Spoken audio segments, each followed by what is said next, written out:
วนชวนให้คิดอนิจจังทุกสิ่งไม่ยั่งยืนจีรังย่อมผุพังตามกาลเวลาจะฝืนให้ยั่งยืนจนสิ้นโลกาอย่าได้หวังดังปรารถนาองค์พระพุทธาท่านตรัสสอนไว้เกิดแล้วคงไม่แคล้วต้องชราแก่อาคราวแก่สมปัญญาทั่วภารามีโถมไปเจ็บทุกข์ย่อมเวียนวนมีพ้นใครๆสัตว์โลกล้วนรู้แน่แก่ใจเกิดแก่เจ็บตายหลีกไปไม่พ้นใครหลงคิดหลงติดอัตตาว่าใจแจ้งกมลแม้นใครปลงได้คงสุขล้นชีวิตมีมองมนเกิดมาเป็นคนสมบูรณ์ดับหายเพียงร่างกายไว้ชีวาแต่กุศลผลกรรมทำมาย่อมแปลงค่ากลายเป็นทุนส่งผลให้ทุกคนเวียนวนไม่สูญสุขและทุกข์เป็นไปตามทุนที่พวกคุณได้ก่อทำมา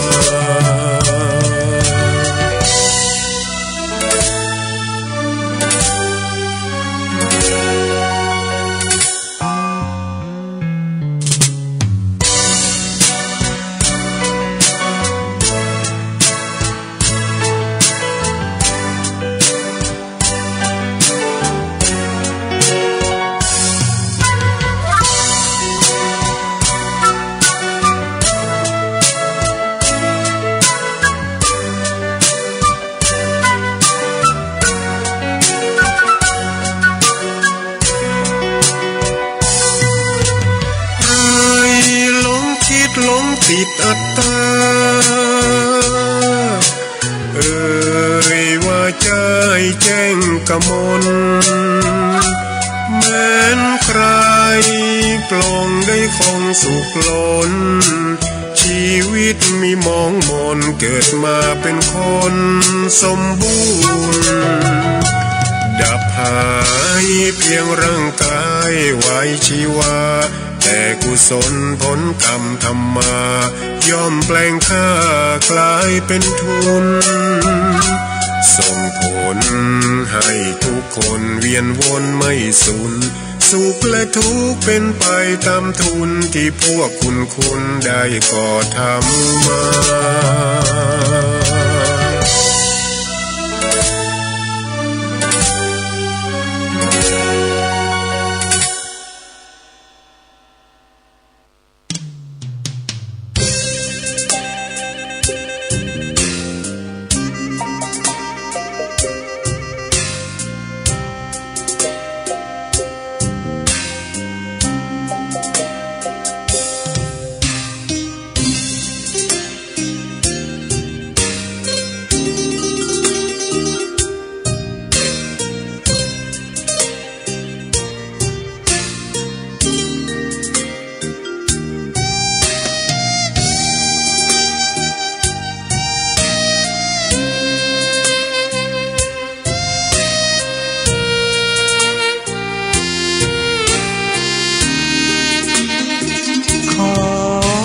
ตำนา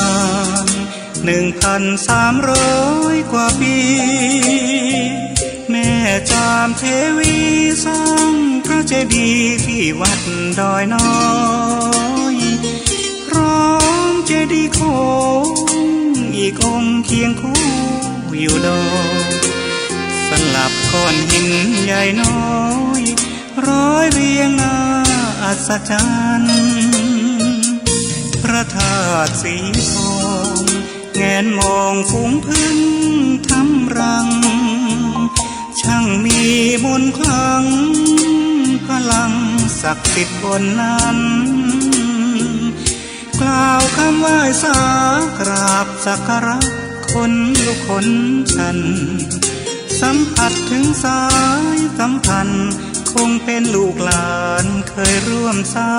งบุญวัดดอยน้อยอยู่กลางยอดดอยโรยต่ออำเภอดอยเหล่าเขตติดต่อป่าสางลำพูนเดินทางปลอดภัยจากเชียงใหม่หรือสายลำพูนยินดีต้อนรับนักบุญมาร่วมสร้างทานบารมีตีสามตีสี่เปิดสถานีฟังตุลุงยองนักเทศเสียงทองชื่อเสียงดังก้องทั่วฟ้าธานีตัวจริงเสียงจริงวัดดอยน้อยแม่จามเทวีต้อนรับญาติโยมที่มีจิตศรัทธามาร่วมสร้างบุญ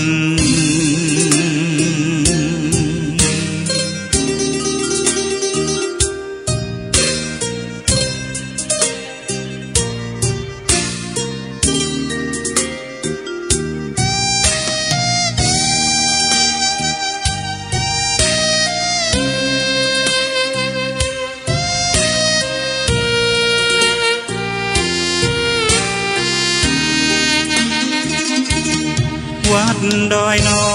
ยอยู่กลางยอดดอยโรยต่ออำเภอดอยเหล่าเขตติดต่อป่าสางลำพูนเดินทางปลอดภัยจากเชียงใหม่หรือสายลำพูนยินดีต้อนรับนักบุญมาร่วมสร้างทานบารมีตีสามตีสี่เปิดสถานีฟังตุลุงยองนักเทศเสียงทองชื่อเสียงดังก้องทั่วฟ้าธานีตัวจริงเสียงจริงวัดดอยน้อยแม่จามเทวีต้อนรับญาติโยมที่มีจิตศรัทธามาร่วมสร้างบุญ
อยู่เรือนพัง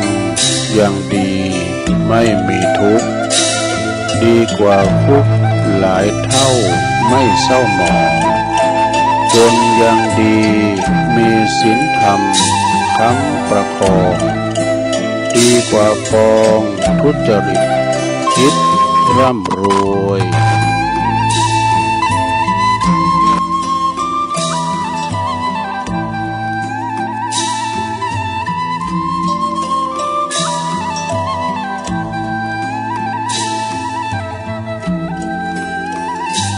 ตื่นเจ้าขึ้นมาก็เยี่ยมแย้มแจ่มใสทุกโศกโลกภัยหายไปหมดสิ้นก็ขอความนอบน้อมแด่พระรัตนตรัยอันมีพระพุทธพระธรรมพระสงฆ์เป็นสรณะที่พึ่ง กราบแนบไต่ไหวสาถวายความเคารพมายังครูบาอาจารย์พระมหาเถรานุเถระท่านเจ้าคณะพระสังฆาธิการพระภิกษุสามเณรเจ้าจุโตนจุองค์กุวัดวาอารามพร้อมถึงสำนักติภักสงฆ์ตยก็ขอเจริญปอนมายังบรรดาปออกไม่ออกศรัทธาตันสาธุชนนักศีลนักบุญคุณดีหมู่เฮาเจ้าขาทั้งหลายเนาะบ่ว่าจะเป็นปอหลงแม่หลงปอลุงแม่ป่าตั้งปีป่าหน้าเอาอาศรัทธาตีนจองห้องวัดเฒ่าแก่หนุ่มกำใจยิงต่างหลายที่ได้เปิดวิทยุฟังกันอยู่ตั้งหอตั้งเฮินตั้งบ้านตั้งจองในเวลานี้เนาะในเวลานี้ก็เป็นเวลาอยู่ตี3ป่ายแล้วก็มาฟังรายการสัพเพเหระปกิณกะขอนลุงไก่แจ้งรายการเสียงธรรมแสงทองรายการเสียงธรรมแสงทองนี่ก็รับผิดชอบบริหารเวลาดำเนินรายการโดยต้นตัวแห่งอาตมาภาพเก่ากระผมตุลุงนันชัยวัฒนาคเสโนแห่งวัดพระธาตุดอยน้อยตำบลดอยหล่ออำเภอดอยหล่อจังหวัดเชียงใหม่ก็มาพบมาปะกันในยามค่ำคืนในขณะที่เปิ้นรับนอนพักผ่อนสายตาพักผ่อนกายาพักผ่อนสมองนอนหลับในตื่มได้กึดได้ลำสังอะนะ เกมบาเกมแหงไว้ต่อสู้กันในวันลุงขึ้นต่อไปนะแต่บางคนนี่นอนบ่หลับ หรือว่าตื่นมาจับก็ตามเนาะกันตื่นมาแล้วมันเป็นว่านอนบ่หลับก็ฟังรายการตัวลุงไปประคับประคองมันแจงดีควายงามก็ค่อยลุกมาเด้อฟังกันไปแก่งอมเป็นกู่เป็นกีมกันไปตัวลุงก็จะสรรหาเนาะสรรหาสิ่งละอันพันละน้อยเปิ่นเรียกว่าทำการบ้านคุ้นคว้าสอหา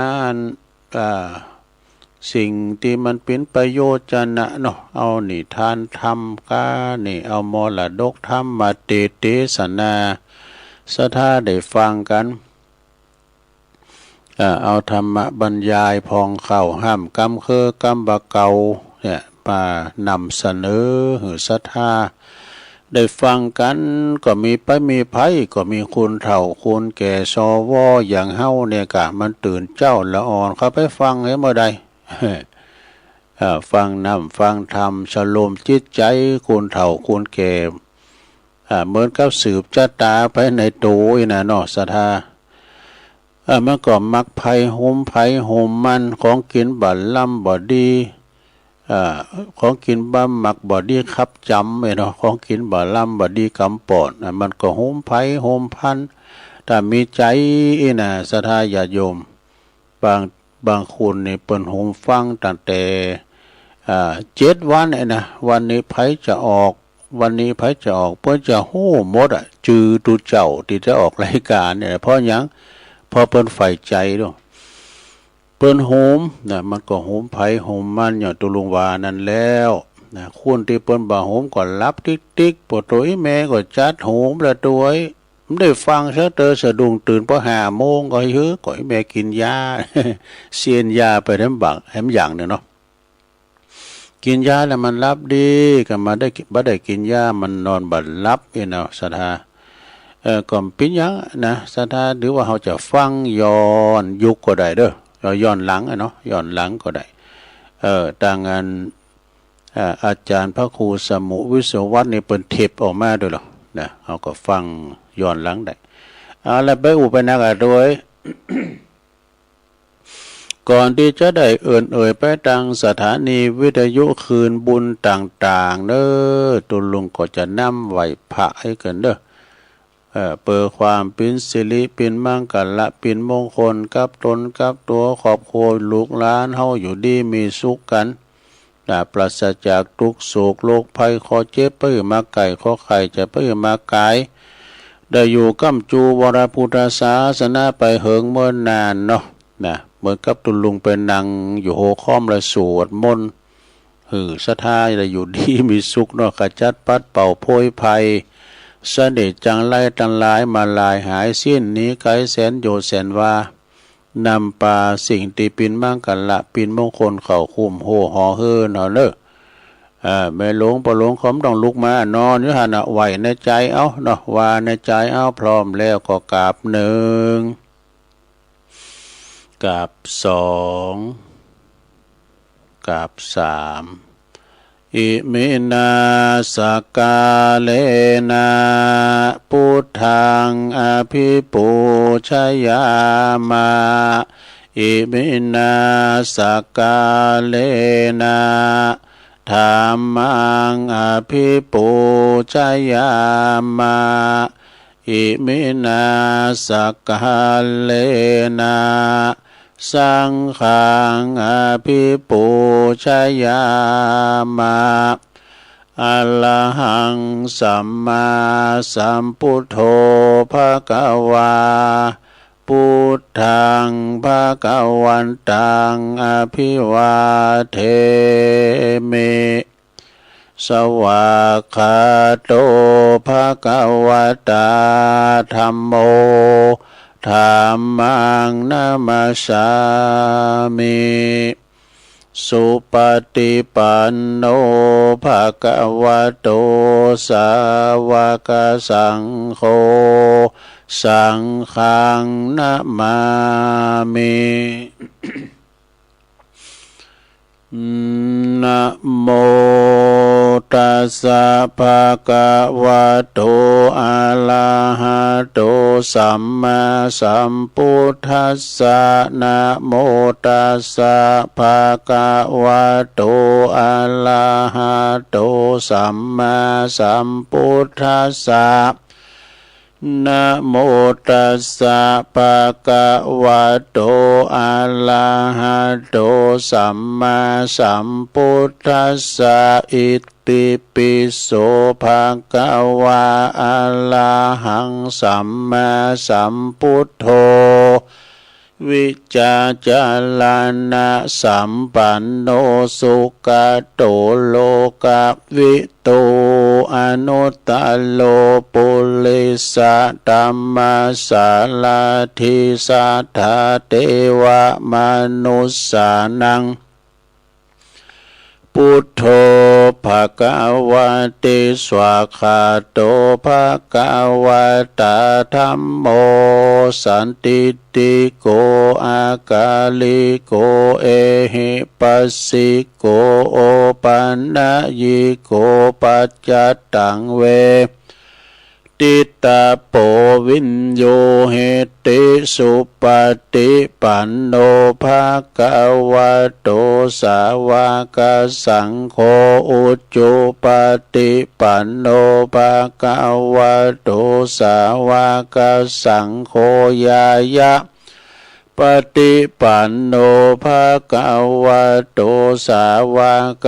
สังโฆสามิจิปฏิปันโนภะคะวะโตสาวกสังโฆญาติตังจัตตาลิปุริสะยุคันเนอัตถปุริสะปุคลาเอสะภะคะวะโตสาวกสังโฆอะหุนายโยปะหุนายโยตักขินายโยอัญจลิกาลานิโย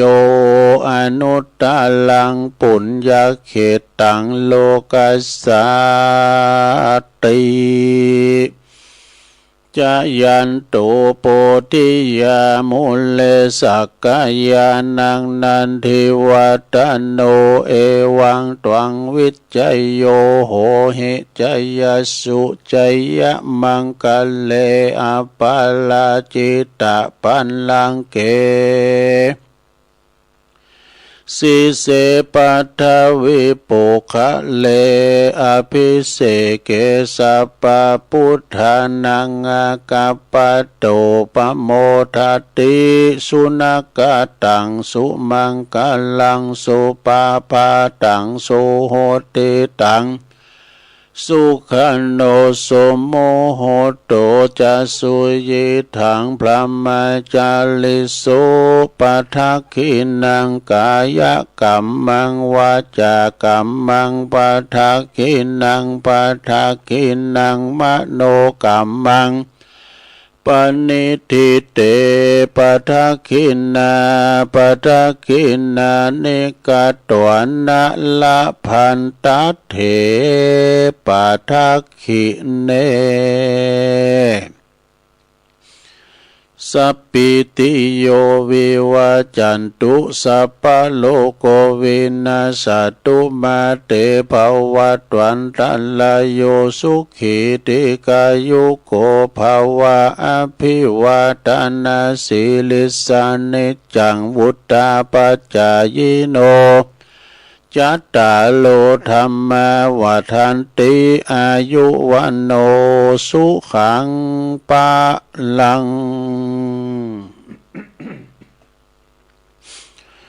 เอาละเนาะสัทธาญาติโยมต่างหลายตุลุงก็ปิ้นเก้าปิ้นโหนำสวดมนต์ไปปิ้นตีเรียบร้อยก็ขอคุณพระติตาไหลรัตนะผ่านแผ่วพระแก้วเจ้าทั้งสามประการนอจงโดนบันดาลมาปกป้องคุ้มครองรักษาพระพุทธศาสนาวัดวาอารามโคงแก้วทั้งสามมาปกป้องรักษาดูแลครูบาอาจารย์พระสงฆ์องค์สามเณรเจ้าอยู่กับวัดกับว่ามาเป็นเก้าเป็นการนำปกสร้างห่างแป้งวัดวาอารามการกรุงลุงเลิงสะเติงบันงามเป็นเก้าเป็นโหนำศรัทธาเขาวัดเขาว่านะมาประพฤติวัดปฏิบัติธรรมเขาสาเขาวัดเขาว่าสาเขาจังหัน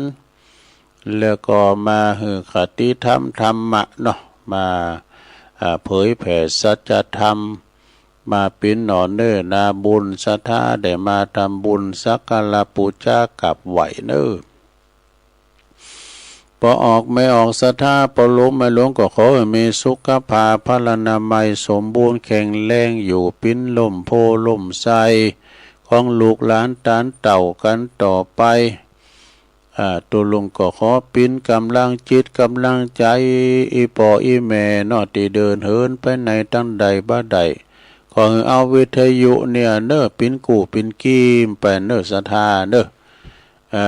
แล้วก็ตุลุงก็ขอปิ้นขอตั้งปอบ้านแม่บ้านก็ดีจะขับรถขับลาออกคุ้มออกโคก็ขอให้มีสติก่อนสตาร์ทเนาะรถมันหนักมันหลายระวังตึงรถเปิ้นระวังตึงรถเฮาขอเดินทางแคล้วคลาดปลอดภัยทั้งขาไปทั้งขากลับเด้อแล้วตอนนี้ไปก็จะไปกลางคืนบุญสถานีวิทยุแต่ละคืนที่บรรทับสัญญาณรายการธรรมภาคภาษายองชงเวลาตั้งแต่ตี 3 ถึง 5 โมงเด้อดังต่อไปนี่นะขอขอบคุณสถานีวิทยุคลื่นพระพุทธศาสนาการศึกษาและวัฒนธรรมของวัดฝายหินเนอร์ตำบลสุเตปอำเภอเมืองเชียงใหม่ FM 104.50 เมกะเฮิรตซ์ ก็โดยเมตตาบารมีธรรมอาจารย์พระครูสมุวิสุวัตวรกิจโจเนอองค์ขลงในเมืองก็ฟังตั้งแต่ตุลุงทองมาแล้วเนอขอบคุณสถานีวิทยุคณะสงฆ์อำเภอฝางตั้งอยู่ที่วัดพระพุทธบาทอุดมน้ำบ่อสาวาสำนักวิปัสสนา FM 88.50 เมกะเฮิรตซ์โดยเมตตาบารมีธรรมหลวงพ่อท่านพระครูสุจิตานุรักษ์หลวงพ่อเจ้าคณะอำเภอฝางขอบคุณตุปิเลินเดนเนอร์โชติธรรมโมลิงสัญญาณไปแล้วขอบคุณสถานีวิทยุแดนดินถิ่นล้านนาตั้งอยู่ที่บ้านฮงโงเนอะตำบลนำบ่อหลวงอำเภอสันป่าตอง FM 103.50 เมกะเฮิรตซ์ โดยคุณรุจิสมบัติเงาคำได้ขอบคุณสถานีวิทยุคลื่นธรรมะของซุ้มโซนวัดห้วยตองซักตำบลขวงเป้าอำเภอจอมตองเนอ FM 98.75 เมกะเฮิรตซ์โดยเมตตาบารมีธรรมอาจารย์พระครูวาปีวรมานิตโซนไต่สายแต่ก็ฟังกันแต่เพลงบักเก่ามาแล้วนะขอบคุณสถานีวิทยุมนต์เสียงธรรมจากอำเภอแม่แจ่มเนอวัดบุพาราม FM 106.25 เมกะเฮิรตซ์โดยเมตตาบารมีธรรมหลวงปู่พระครูมงคลวิสิทธิ์หลวงปู่ใหญ่เจ้าคณะอำเภอแม่แจ่มด้วยขอบคุณท่านปลัดอุทัยถึง2อุทัยโดยพี่น้องแม่แจ่มก็ฟังกันหมากปงลงลายอยู่ขอบคุณสถานีวิทยุเน็กเนลเรดิโอ FM 96.75 เมกะเฮิรตซ์ตั้งอยู่ที่บ้านโจงตำบลทุ่งกวาวห้างหุ้นส่วนจำกัดอนุสรณ์เรดิโออำเภอเมืองปานจังหวัดลำปางขอบคุณสถานีวิทยุชุมชนคนเหนือเขื่อนตั้งอยู่ที่บ้านดุงดำอำเภอฮอดจังหวัดเชียงใหม่ FM 90.75 เมกะเฮิรตซ์ขอบคุณสถานีวิทยุเพื่อการศึกษาและพัฒนาอาชีพเรดิโอเน็ตเวิร์ก FM 103.00 เมกะเฮิรตซ์อำเภอเมืองจังหวัดลำปางแล้วก็ขอบคุณสถานีวิทยุวัดบรรพตสถิตFM 106.50 เมกะเฮิรตซ์เนอลำปางโดยเมตตาบารมีธรรมอาจารย์ท่านพระมหานพดลสุวรรณเมธีอันเป็นเจ้าคณะอำเภอวังเหนือจังหวัดลำปางเจ้าวาดวัดบรรพตสถิตแล้วก็เมตตาธรรมอาจารย์ท่านพระมหาสมชาติชาตปัญโยผู้ดำเนินงานเนาะอันนี้ก็เป็นรายชื่อรายนามของคืนบุญสถานีแต่ละคืนเด้อศรัทธาญาติโยมทั้งหลายการเฮามีเปิ้นก็ได้ยินจักน้อยเปิ้นก็อดตารับครับตานอนอย่างเฮาเนี่ยนะรอที่จะก่อกล้องสัญญาณนำรายการของครูบาอาจารย์ครูต้นครูองค์ไปออกสถานีวิทยุของตันเปิ้นแล้วก็แผ่พายกระจายเสียงเนาะหือศรัทธาตั้งบ้านตั้งจองได้ยินได้ฟังกันไปศรัทธาญาติโยมฟังไปก่อนรับไปก็ว่ากัน แต่ว่าเป็นธรรมก่อมรับไม่ได้ตุลุงก็ดีอกดีใจดีว่าทำหืออีปอลงอีเบนลงเขาเนี่ยได้รับไอ้น่ะมันเป็นอย่างนั้นนะการเฮาไข่รับไอ้เนาะการเฮาไม่ไข่รับตาเบนแต่งไอ้นะเราก็ทำมาเลยพอเนี่ยมาดึงตาเตยไปฮิจะรับเหรอมันเป็นธรรมก่อมรับเลยนะ สถาญาติโยมมาปะกันวันนี้ก็ตรงกับวันนี้เป็นวันศุกร์เนอะวันศุกร์ที่8แล้วกันเนี่ยสถาญาติโยมวันนี้วันศุกร์ที่8ของเดือนพฤษภาคมเด้อพุทธศักราช2569ดูวันนี้วันที่8เป็นวันหอเด้อสถาวันห่างวันดาวันพุธนี้จะเป็นวันเดิน8 ค่ำเด้อพุธวันศีลนะวันเสาร์นี่จับวันศีลพอดีเฮ้ยพุธนี่จับวันศีลเด้อสถาญาติโยมทั้งหลายเดิน8 แฮม8 ค่ำโอ้ยามมาโวยได้ว่าดันกันแล้วเดิน8 ปิ้งนี่ บัดเดี๋ยวนี้เป็นวันเดิน8 แฮม8 ค่ำไปแล้วสถานผูกเป็นวันศีลก็ซุบจับเป็นวันเสาร์ได้ทำกิจกรรมพอดียกวัดมาบ้านพอดีเนาะ เมื่อมาปะกันแล้วก็บ่เหือกาดแก้วเสียเวลาจะน้อมนำเอาคติธรรมเหมือนกันเป็นคำกรของใจของนิกรชายน้อยนี่แล้วก็เปิ้นเขียนมาไว้นะตุลุงเขียนกันเนาะ ตุลุงเขียนไว้เอากำเปิ้นมาอู่มาจ้าเปิ้นว่าน้ำใสเกินไปก็ไร้ปลาตรงไปตรงมาก็ไร้เพื่อนฟ้าแจ้งเกินไปก็ไร้เดือนซับซ้อนซ่อนเงื่อนก็ไร้ใจนี่เมพร้อมเกินไปก็ไม่ดีบกพร่องกว่านี้ก็ไม่ไหวลุ่มหลงเกินรักก็หนักใจคิดมากเกินไปก็หนักตนจะไม่คือหนักนะลงเนอะ อ่อนน้อมถ่อมตนก็เสียเชิงนะเข้มงวดเกินไปก็เสียคนยอมให้ทุกหนก็เสียการเนี่ยพอให้ได้พอก็พอดีหยวนหยวนท่วนทีก็พอผ่านเงียหูนะเงียหูหลิวตาพอประมาณสงบคำรออ่านผลงานจริงสงบคำรออ่านผลงานจริงเนี่ยอันนี้ก็เป็นอันช่างที่เป็นสิ่งที่เตือนอกเตือนใจเหมือนกันนะศรัทธาญาติโยมทั้งหลายเป็นกรรมที่ว่าอธิบายได้ก็ได้หลายอยู่นะ เป็นคติธรรมแดมกรรมหนึ่ง แดมกรรมเนี่ยเปิ้นก็ว่าฟังนะจำให้ดีนี่อันนี้ก็เป็นคติกรรมบะเก่าเนอะเปิ้นว่าหมาดีก็จะไม่ลืมนายเนี่ยโอ้ศรัทธาญาติโยมเฮาเลี้ยงอันใดก็หักอันนั้นได้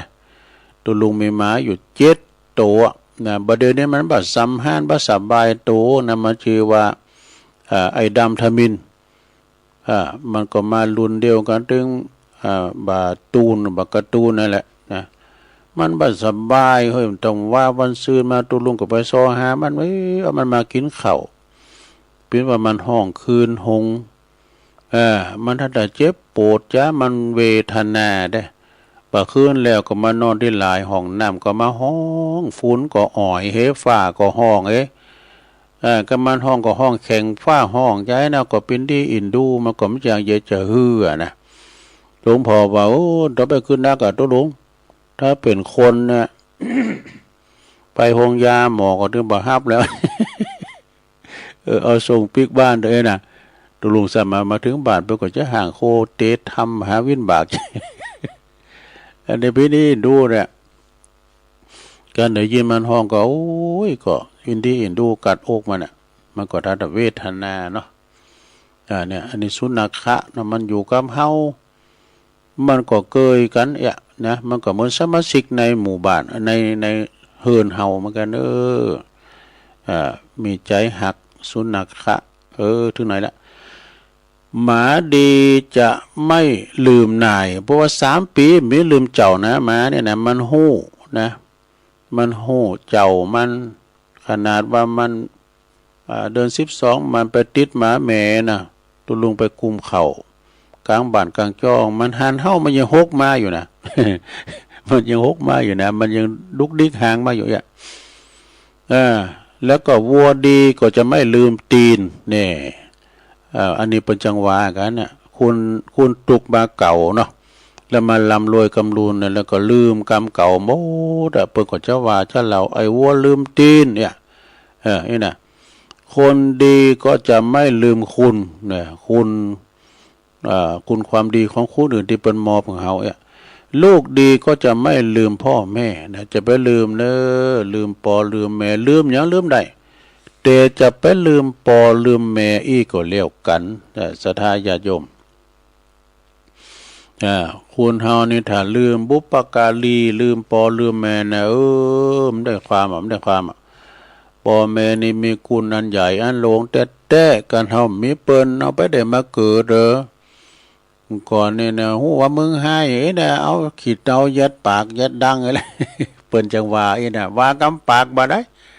พ่อแม่เพิ่นฮักลูกฮักเต่าเนาะศรัทธาญาติโยมทั้งหลายเพราะนั้นก็จะไปลืมคุณนะคุณปอคุณแม่ คุณปอคุณแม่บางคู่บางคนนะก็ได้มาส่งสักการต้านขาปอต้านขาแม่แต่บางคนมาลุ่นไปก่อนลูกเต่าได้ไปก่อนพ่อแม่ได้จูงเข้าไปแหวก่อนก็มีมันแล้วแต่กรรมไผกรรมมันความตายนี่มันถึงมีสิ้นสุดนะพอตายแม่ตายเนี่ยเขาก็จะงอมไปหว่างนึงนะเปิ้นว่าคุณตุกคุณจนคุณมังคุณมีคุณดีคุณหายก็ตายหมดใหม่ปินดินแม่แต่ตุภะผู้ตีทรงศีลยังดับชีวินนะยังดับชีวินนอนตายความหนาดู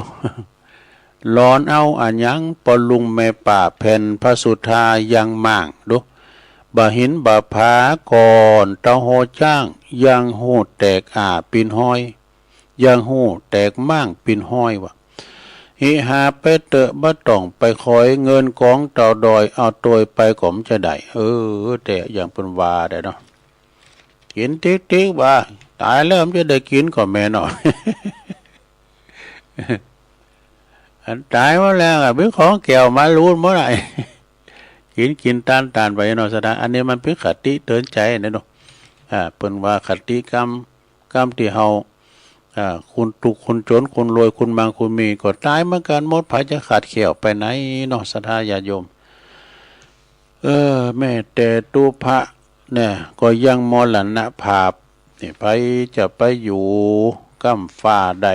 ฟ้าในอยู่ก้ำดินอยู่ก้ำคุณไปอยู่ก้ำฟ้าเนาะศรัทธาญาติโยมฉะนั้นก็ฝากฟังไว้โดยเดี๋ยวเอาเจ้านี้มาไหว้กันนะหลวงเด้อคติธรรมเปิ่นว่าศีล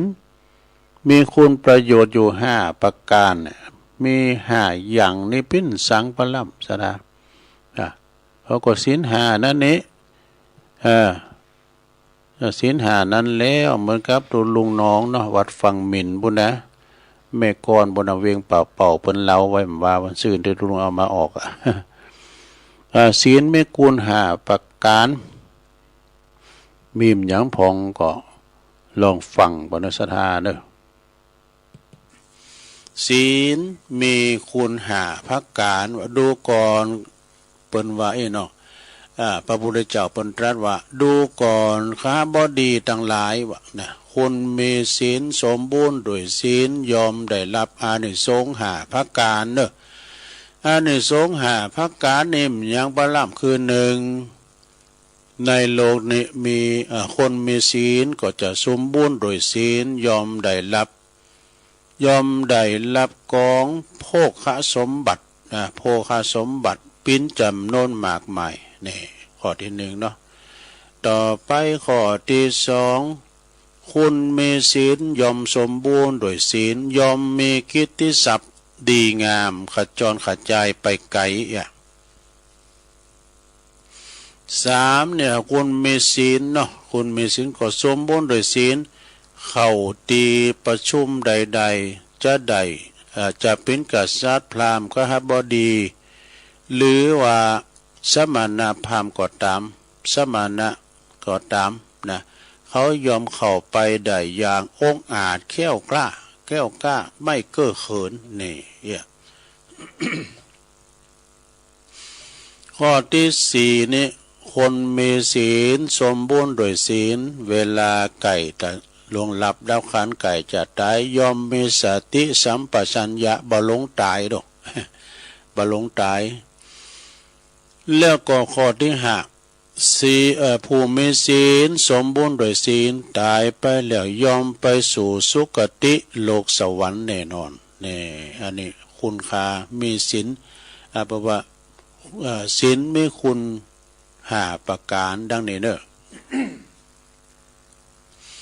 แล้วดำกรรมเนี่ยเป็นว่าสูตรอายุยืน6 อเด้อนี่มันมีมสังล่ำเหลือ6 อนี่เป็นจะได้คืออที่1อาหารนี่อที่2อากาศอที่3อารมณ์อที่4อาจมอที่5อาชีพอที่6ออกกำลังอที่7อดเอาอีกอันนี้มีอที่7ตึกข้อที่6เด้อมันมีจุดใด เอาอที่1ก่อนเนาะอาหารเนี่ยศรัทธาญาติโยมทั้งหลายเฮากินข้าวกินน้ำอาหารที่จะทำให้เฮานี่มีชีวิตยืนยาวแล้วก็บ่มีโรคภัยไข้เจ็บมาเบียดเบียนนั้นต้องรับประทานอาหารเป็นเวลา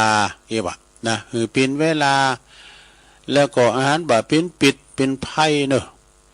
รู้เพราะว่าหู้พระมารในการบริโภคเลิกรับประทานอาหารที่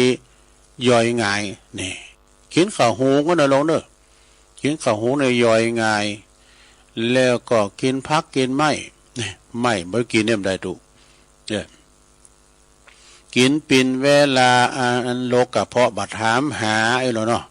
อาหารที่มันปินปิดอาหารที่มันมีปิดตกข้างก็มีนะสัทธาญาโยมพักกาดก้ำจังกะกันลำก็ชันเตอปนกับพลยุคพลยามันก็โลชันเตอมันยามันมีอายุมันก็ได้7 วันมันก็อายุมัน7 วันเนาะอันที่ชันเริ่มถึง7 วันเจอนะการเฮากินข้าวก็อาหารมันอันตังสารปิดนั้นมันก็จะมาสะสมในร่างกายเฮายามหนุ่มนี่เป็นจักเดือนะการเฒ่ามาก็อันนี้นะมันก็จะได้โอกาสนะคุณเฮานี่มันวัฒนธรรมการกินเนาะบางทีนี่ก็มันมาปิ้นวัฒนธรรมการกินพยาธิบาสูบปิ้นโรคเก่าเบาหวานไขมันความดันเนี่ยกะไปตามนั่นนะมันก็เฒ่ามาเมื่ออันหมดนี่ได้หมอก่อนนัดเนี่ยมันถึงไปตามอายุตามวัยเนอะเท่ามาเนี่ยนะข้อที่2เนอะที่2เนอะอากาศเนอะอากาศนี้ก็ต้องเลือกอากาศที่บริสุทธิ์เพื่อสุขภาพที่ดีของคุณเฮานะอากาศถ่ายเทกันแล้วก็อากาศนี้ก็ยังหมายถึงลมหายใจเขาด้วยมาถึงลมโดยนี่นะซึ่งก็คือการลมหายใจเข้าออกถ้าหายใจเข้าแล้วก็บ่หายใจออกชีวิตเขาก็บ่อาจจะปิ้นอยู่ได้นะเรื่องลมหรือว่าจึงมีความสำคัญนะมีความสำคัญที่ท่านกล่าวไว้ว่ามีลมมีเรื่องเนี่ยถ้าหมดลมก็หมดเรื่องเนี่ยถ้ามีลมหายใจมันถึงวุ่นวายอยู่เนาะสัทธามีลมหายใจก็วุ่นวายบัดนั้นการถามว่าหมดลมหายใจก็หมดเรื่องหมดแล้วนะเนาะที่3ไปเลยเนาะอารมณ์อันนี้สำคัญเหมือนกันเด้อที่3ก็คืออารมณ์นี่ก็คือต้องรู้จักควบคุมอารมณ์นี่อารมณ์เขามี2อย่างดูนะอารมณ์ที่อิทธารมณ์อนิถารมณ์เนี่ยเป็นว่าอารมณ์ควบคุมอารมณ์หู้ปล่อยวางอารมณ์บ่เก็บอารมณ์ติดเสไว้นะบ่ถือเอาหันของตนหันของตนเป็นใหญ่บ่ถือความหันของตนเป็นใหญ่จนกลายเป็นคนมีทิฏฐิแต่ถือโตแล้วก็จะเป็นเหตุให้เกิดการวิวาทบาดหมางเสไม่ตีกันเพราะการทะเลาะนี่ก็ก่อนอันทะเลาะนี่แปลว่าหยังเนี่ยตุลุงเป็นละอ่อนน้อยเอาไปถามครูอันคำว่าทะเลาะนี่แปลว่าหยังครับผิดกันนะกะบ่าครูสุ่มเพิ่นว่านะไม่คิดว่าตุลุงก่อนมันฮู้เลยเนาะแต่ก็อันจอบอันนี้ก็ว่าจอบในวันเนี่ยเพิ่นว่าจอบโคจอบนี่แปลว่าหยังขอบกนะกะบ่าเป็นขอบกว่ะเพราะการทะเลาะกันนี่ก่อให้เกิดผลบัดดีเลยนะบ่ก่อให้เกิดผลดีแต่อย่างใดนะดังนั้นท่านกล่าวไว้ว่าเนี่ยอันนี้เป็นกำลินกำมวลก็หาต้องฟังมาเนี่ยทะเลาะกับเมียใจเสียที่สุดดอกก็มาถึงพิษกันเนี่ยโผกับเมทำเดินก็ถอยกับจ้อนมาถึงฟัดกันดอกมันไม่หลายอย่างโผเกี่ยวเมแสงโผแป้งเมหักถ้าโผยักเมมันโผก๊อกเมก็อยู่กันได้ มันดึงแปลงใจหากันเนาะจู่วันนี้ข้าปึ๊กข้ามไปน้อยเลยอบตบ่เหลืองไม่เหลือนิดน้อยสู่เอากะ พิดว่าเมมันก็จัดมากกว่าทะเลาะกับเมียใจเสียที่สุดทะเลาะกับหัวปวดหัวที่สุดดู แล้วก็ประวัติทะเลาะกับแฟนแค้นใจที่สุดนี่ทะเลาะกับลูกน้องหมองใจที่สุดทะเลาะกับผู้ใหญ่น่าอายที่สุดดูทะเลาะกับนายชิบหายที่สุดท ทะเลาะเพราะว่ารวมความทะเลาะกันเนี่ยบ่ดีเลยจึงบ่ควรกระทำเด้อเนี่ยไปเคี่ยวกันเด้อไปพิษกันเด้อนี่นะโอ้จะไปพิษพ้องมองใจกันเนาะศรัทธาญาติโยมวันเดือนปีเปิ่นก็เป็นเนี่ยพศเปิ้นก็เป็นเฮาก็เป็นจิตเป็นใจกันเป็นจิตเป็นใจกันเหือถูกเหือลงกันเหคุณเฮาอายุถึงปอร้อยสักคุณน่ะเหมือนก็จากกันไปไอ้น่ะจะไปพิษพ้องมองใจกันนะเป็นจิตเป็นใจเหไอ้น่ะไผมันถูมลงก็อู่กันเหดีกันเหต่อไปที่สี่อาจมนี่ก็คือการระวังสุขภาพเนี่ยต้องระวังสุขภาพนะถ้ายาต้องเสต้องผูกหรือเปล่านะก็ควรถ่ายเป็นเวลาล่ะจะจวยสุขภาพดีเนี่ยกินง่ายถ่ายโอยสมานะประวัตินะเพราะก็กินแล้วก็ต้องถ่ายซะนะ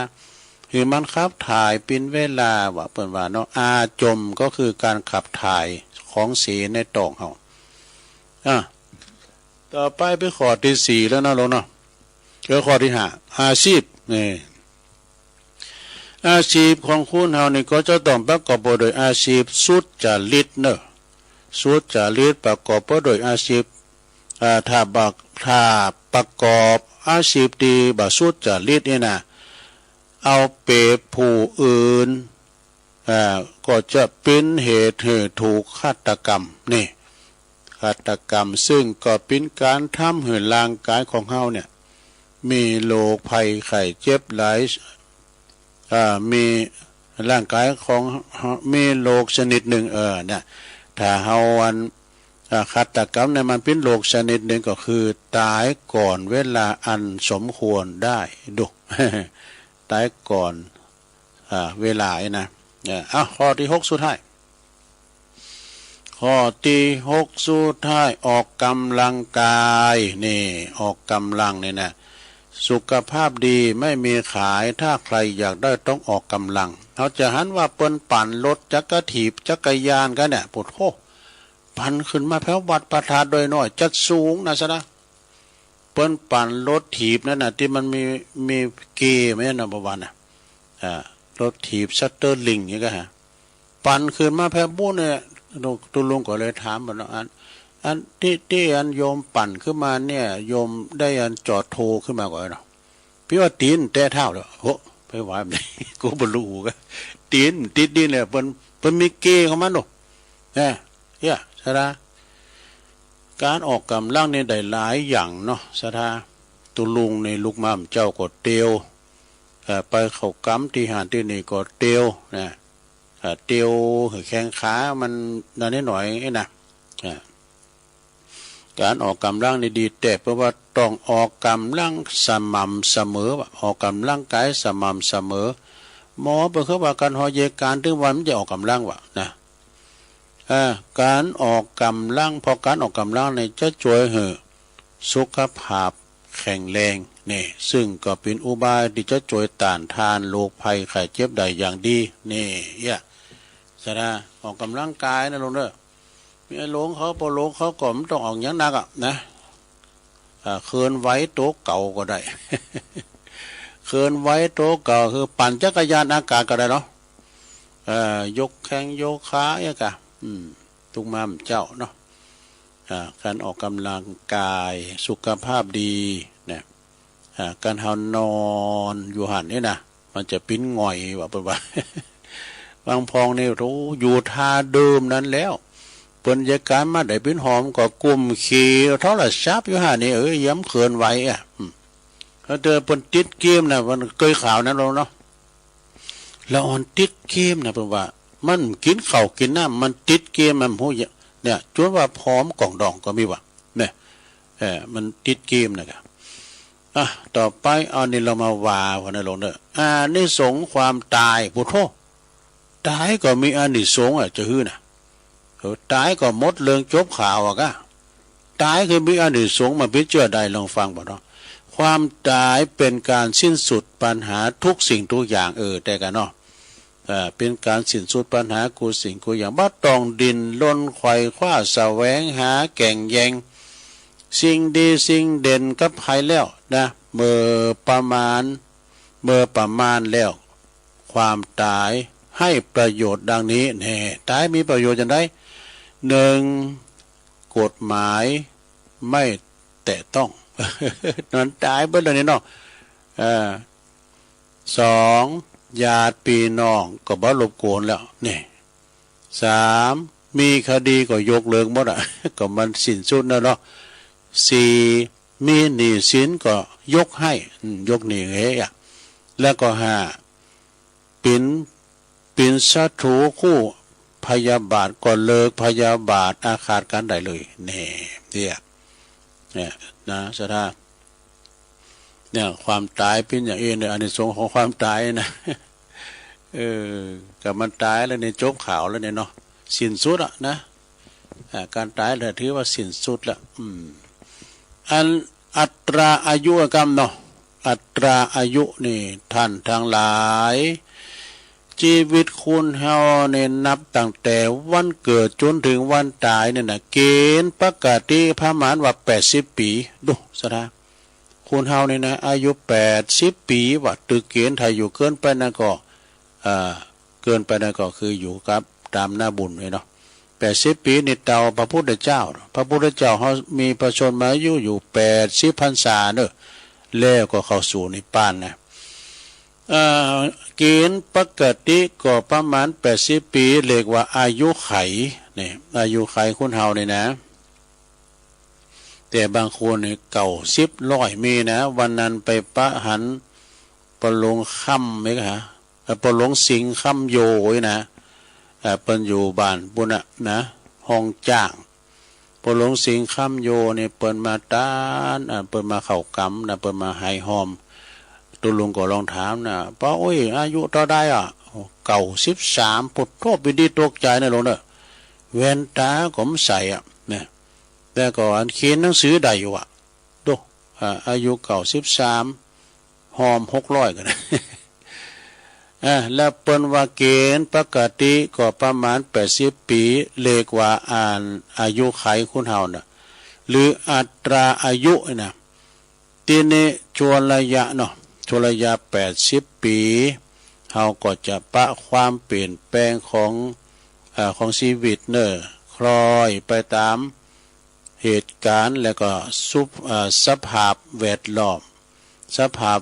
มลมทั้งหรือลมหาข้างนะหรือหาระยะโดยการดังนี้เนอะนี่เปิ้นว่าอายุและเกิดเนาะอายุตั้งแต่เกิด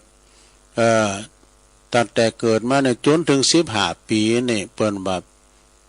เป็นชีวิตที่ไวพึ่งปึงปอปึงแม่อยู่ศึกษาหามเฮนไปก่อนนะอันนี้ไวพึ่งแต่ถ้าว่าอายุ15จนถึง25 ปีนี่เหรอเป็นว่า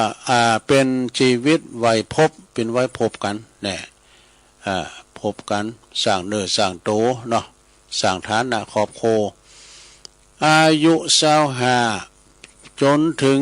60 ปีเป็นชีวิตที่ว่าเพียรแน่ภาคเพียรเนาะ60 ปีนี่เปิ้นเกษียณอายุละแล้วอายุ60 ปีจนถึง70 ปีนี่เป็นชีวิตที่พักผ่อนได้แล้ว70 ปีนะลงพักผ่อนได้แล้วก็อายุ70 ปีขึ้นไปเป็นชีวิตที่พรากจำพรากไปแล้วซะนะเอามาพอคุณหอมเดียวนะลงที่เปิ้นลุ่มหายตายจากก็มันจะบ่แก่สักตะฮือเนาะ50 ปลาย60 ปลาย70 ปลายเนี่ยซะนะ80 90นี่ก็มึนๆนะจะมีเหมือนกันเด้อนะคุณเฮานี่อายุก็มาน่ะลักเกณฑ์ปานนั้นได้เฮาพอเราไวพรากนะเพราะว่าพอ70 ปีลงไปแล้วก็เข้าลักษณะว่าละครตอนลาโลงแล้วดู70 ขึ้น70 ปีได้ปินดีใจอ่อนไปใจอ่อนนะลงเด้อเป็นลักษณะว่าละครตอนลาโลงเนี่ย ดังตีทันอุปมาไว้น่าฟังว่าอันโลกเรานี้เหมือนโรงละครนี่เหมือนโรงละครนะมนุษย์มีมนุษย์นิกรทุกชาติภาษาต่างก็ไล่ลำทำทีท่าตามลีลาของบทละครนี่บางครั้งก็เศร้าบางครั้งก็สุขบางครั้งก็ทุกข์หัวเราะสะท้อนเนี่ยหัวอกสะท้อนเนี่ยมีล่างมีล้างมีลักมีจากมีจรพอจบละครชีวิตก็ลาเนี่ยเอียสถาเอ้ยปึงเปิ้นห้องเพลงแต่การโลกนี้คือละครโรงใหญ่อะจบลงไปสถาโลกนี้คือละคร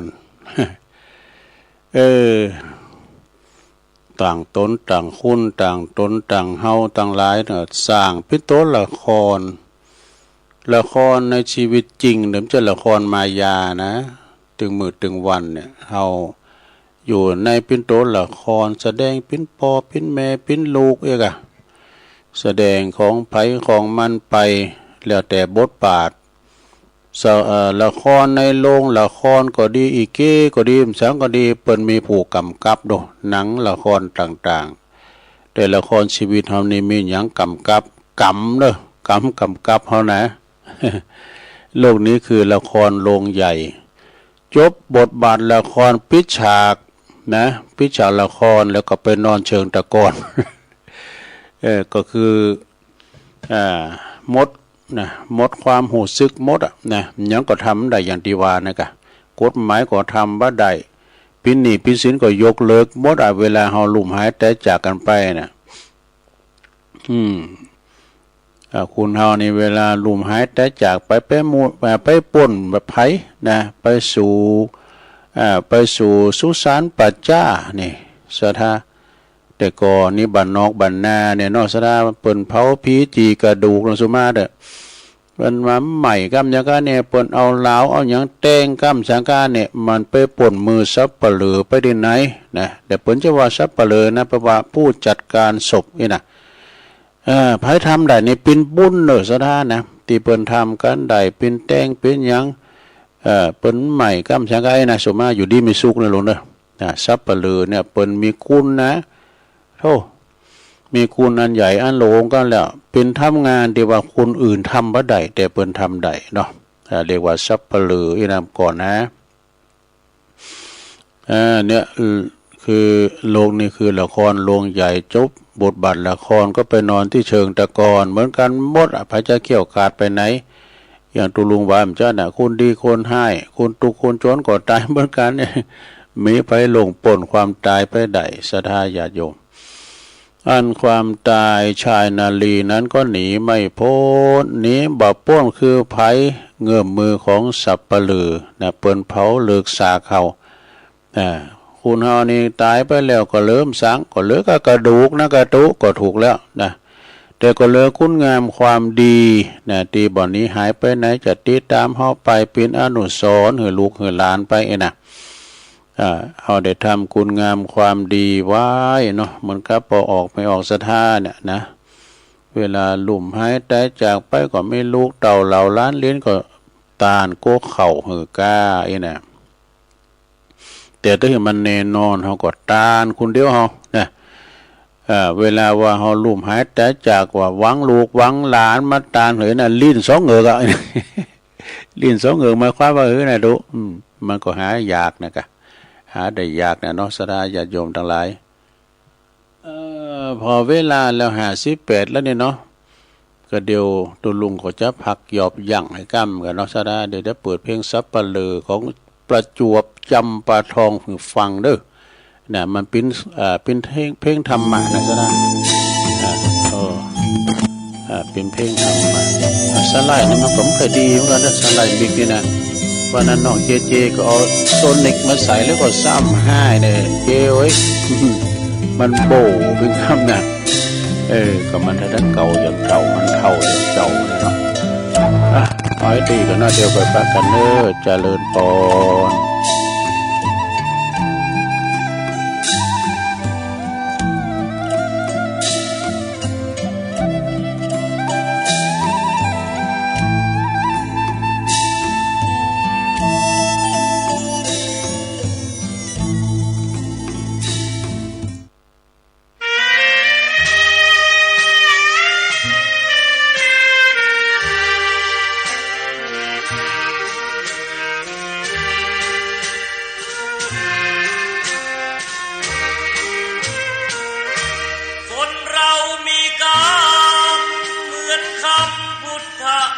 สิทธิ์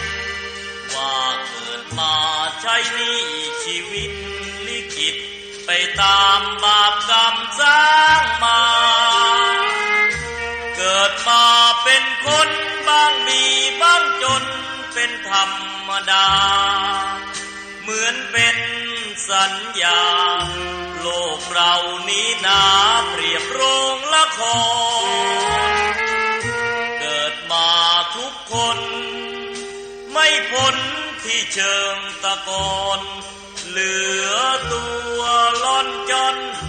ที่หลับที่นอนเหมือนกันคือโลก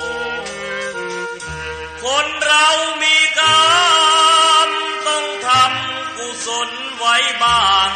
เพื่อแบ่งเบาหนี้บาปตามล้างคิดสร้างแต่บุญเป็นทุนเชื่อมโยงอย่าหยิบอย่าช่วยหาทางร่ำรวยด้วยการกินโกงแม้นตายเข้าลงบาปกรรมเพราะโกงติดตามเรื่อยไปถึงเป็นเศรษฐีมั่งมีเงินทองเพียงใดหมดลมแล้วไม่อาจนำเงินไปได้เลยสักคนเวรกรรมตามทันเห็นกันด้วยตาก็บ่อยเข้าอยู่ในคุกไม่ใช่น้อยไม่ค่อยจดจำในความทุกข์ทนสวรรค์ในอกและมีนรกในดวงกมลขอเตือนทุกคนว่ามีหรือจนไม่เห็นสำคัญหมดลมหายใจแล้วไปนอนเรียงเคียงกันที่ป่าช้านั้นไม่พ้นมือฉันพวกสัพพะเลอ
ธุชนญาติโยมต่างหลายเนาะ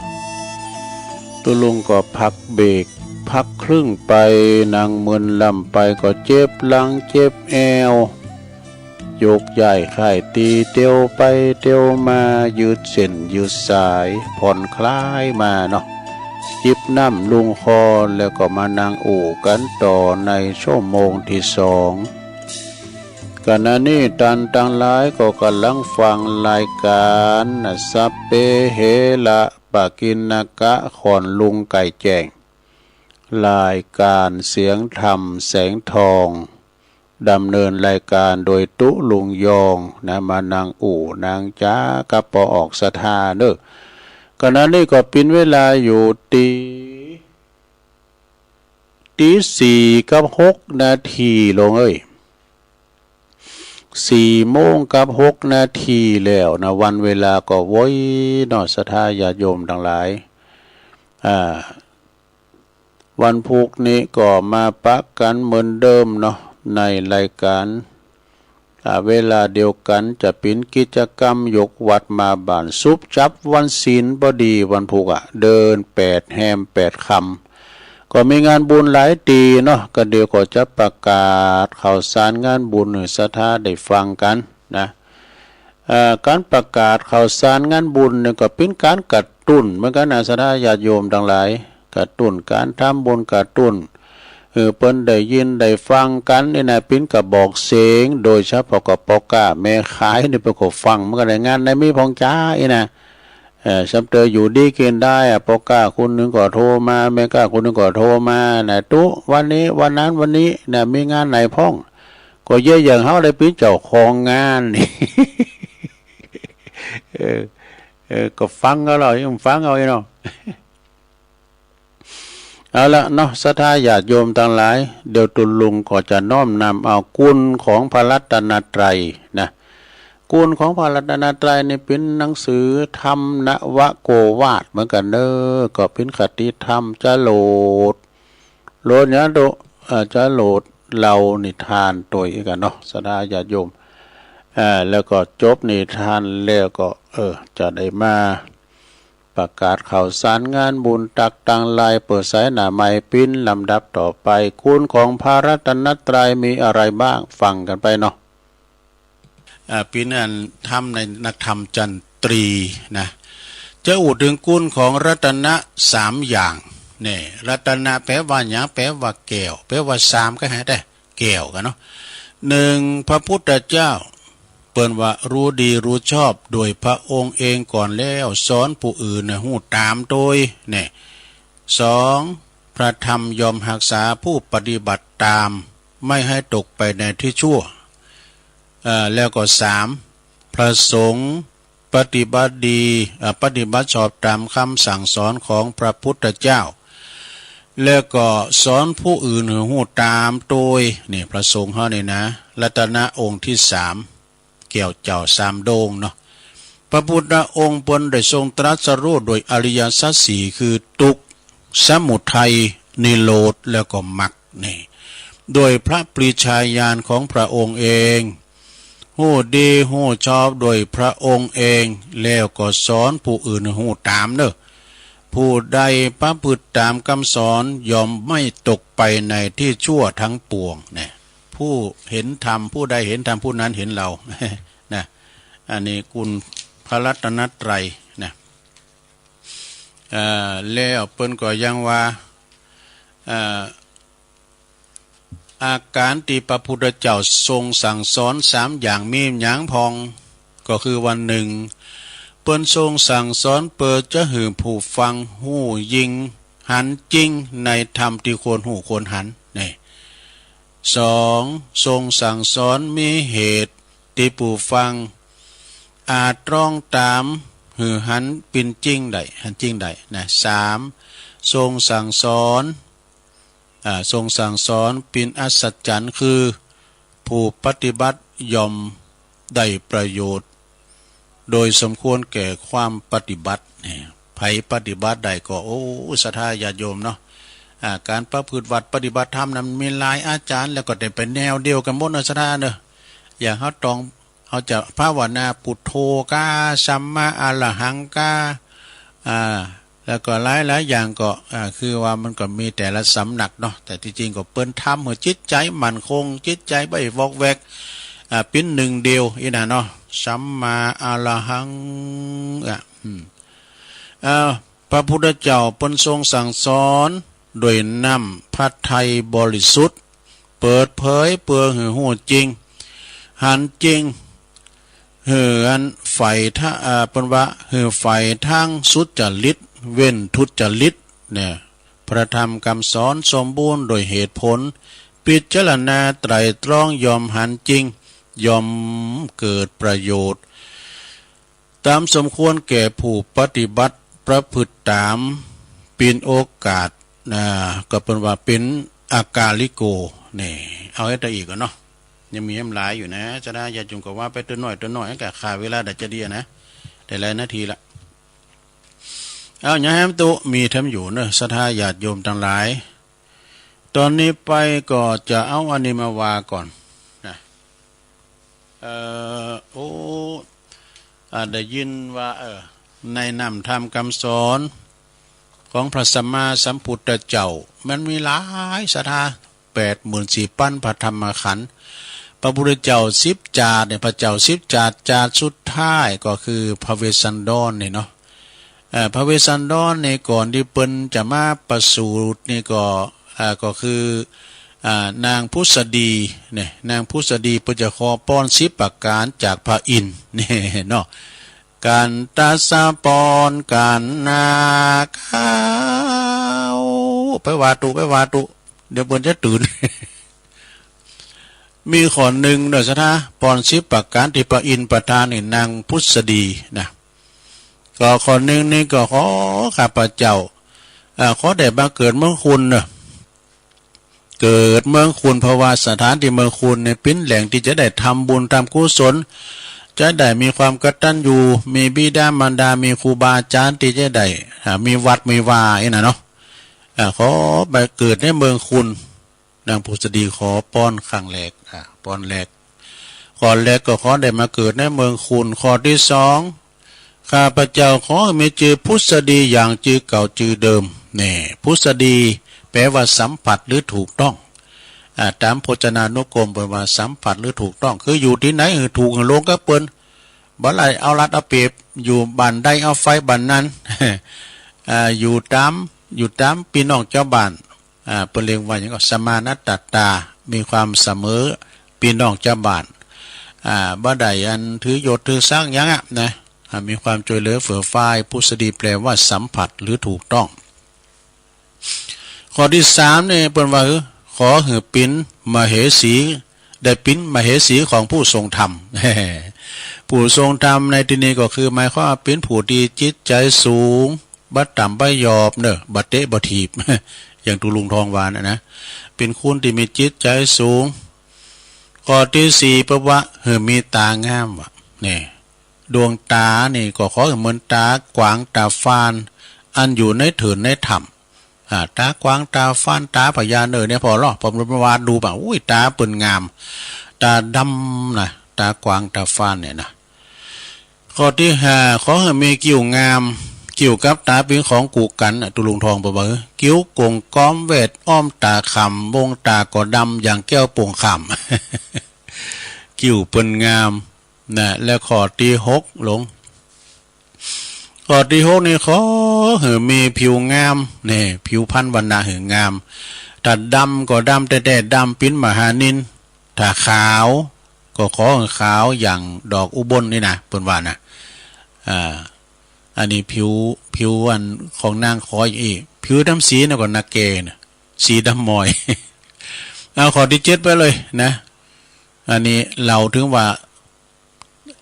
ปอน10ข้อที่7เปิ้นขอว่านางพุสดีขอว่าขอให้มีลูกผู้ประเสริฐดูลูกนี่สำคัญเด้อศรัทธาญาติโยมทั้งหลายลูกให้มีเป็นผู้ที่ประเสริฐเป็นคนที่ว่านอนสอนง่ายว่าอยู่ก็อยู่ว่าไปก็ไปเป็นคนที่มีความคิดลีเลิมมีความกตัญญูกตเวทีไผที่มีลูกดีนะอยู่ถอยฟังกรรมบ่ลึกบ่นาไอ้นะบ่ลึงไอ้นะ โตเหมือนเปิ้นได้แก้วพิเศษหรือว่าเหมือนเปิ้นถูกหวยแล้ววันที่หนึ่ง เปิ้นเอาเปรียบเทียบปานนั้นก็นะซะนะเพราะว่าเดี๋ยวนี้ลูกเต่าเราเรียนร้านเรียนเฮาเนี่ยเนาะซะท่าเนาะช่างเตือนมาก็ปาเว้ากันไปต่างบัดดีมันก็น่าครบหมู่ครบแว่นไปแอวเนื้อแอวไตไปบุบไปตีกันโอ้มันมีนะซะท่าเนาะถ้าลูกเฮาไปก็ดีแล้วแต่ว่ามันสตาร์ทรถออกคุ้มไปในใจมันติดไปต่างรถปนแบนไปปุ่นโอ้เปิ้นปิกกันหมดแล้วลูกเฮาเยิ้มปิกตำเดียวเอ้ยนะมอนโฮเกิดในใจแล้วเมืองมาเยี่ยมมาตำเดียวแฮะน่ะกันได้ยินเสียงรถเข้ามาน่ะตอนนั้นก็รับแล้วเนาะใจดีแล้วข้อที่7นี่ก็คือขอให้มีลูกผู้ประเสริฐว่าอยู่ว่าไปนะก็เหมือนพระเวสสันดรน่ะเนาะข้อที่8ชะดาขอเวลานางทรงพระคันคือมารลูกขอต้องนางจะไปใหญ่อันใจเด้อข้อที่9แล้วกันเนาะเวลานางแล้วข้อที่8เวลานางทรงพระคันหรือว่ามารลูกน่ะขอว่าต้องนางจะไปใหญ่มารเหมือนกับบ่มารนะแล้วก็ข้อที่9ขอทันทั้งสองข้างจะไปหย่อนไปยานเนี่ยแล้วก็ข้อที่10ถ้าว่านางไปป้าใส่นักโตดที่เขามีโตดขอได้มาปลดปล่อยให้เขาได้พ้นจากโตดมันมีเหมือนกันนะสตาจำเตอเปิ้นพิษสักน้อยสตาเปิ้นพิษสักน้อยเปิ้นเอาโตดเอาตามาใส่เฮ้ยนะก็มีนะสตาเพราะว่าหลักฐานมันชัดเจน ก็เลยได้เป็นผู้ที่บริสุทธิ์แล้วก็ได้ติดคุกติดตารางนี่นะซะดาจำเตอไปติดขอกฟรีก็มีเนี่ยซะดาเนาะเขาได้ปลดปล่อยเขาได้ปุ่นจากตูกจากโตดนี่อันนี้นะเอาข้อที่10นี่นะซะดาเพราะว่าเดี๋ยวนี้เพิ่นจะตั้งทำโรงกันก็หลายวัดอยู่นะซะดาเนาะก็ไปฟังเทศน์ฟังธรรมกันนะจบลงไปปอน10ประการของพระอินทร์เปิ้นประทานนี่ครับแก่นางพุทธดีนะที่จะมาประสูติในเมืองคุณตอนนี้ไปก็จะเอานี่มาวาทำกรรมหนึ่งกันเนอสดาญาติโยมทั้งหลายเอาเล็กๆน้อยๆเดี๋ยวจะวาทำอยู่นะเคล็ดลับของการเป็นพหูสูตร5อย่างพหูสูตรนี่เป็นผู้ที่มีความหูนักเนี่ยเนาะก่อนหนึ่งเป็นว่าฟังนักว่าสุสังละพะเตปัญญาฟังโดยดียอมเกิดปัญญาในโลกเนอะฟังไปรับไปฟังนักหรือว่าศึกษาเราเรียนหนักนะการเฮในศรัทธาญาติโยมทั้งหลายเดี๋ยวนี้เปิ้นวัดอาวุธจะว่าโอ้อันนี้มันใหญ่หน้ากาบ้านแต่มันมีวุธนี่นะเปิ้นวัดอาวุธพุ่นข้อที่2เปิ้นว่าจำหนักนะจำมากก็คือมันสังเกตจดจำสิ่งต่างๆที่ได้หันมาเห็นมาอย่าไปลืมกะเนอะ จะไปลืมบางคนไปเห็นมาจนเต็มตีแล้วเห็นซ่อมรถนะ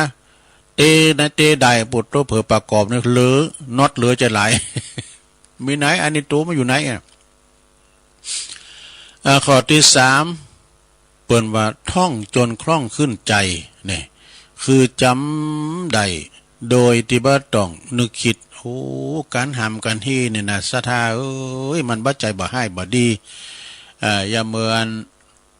ตุลุงมาฝึกเนาะเพราะว่าพญาเฮามันใส่กุนตึก เอาอีหันนั่นแล้ว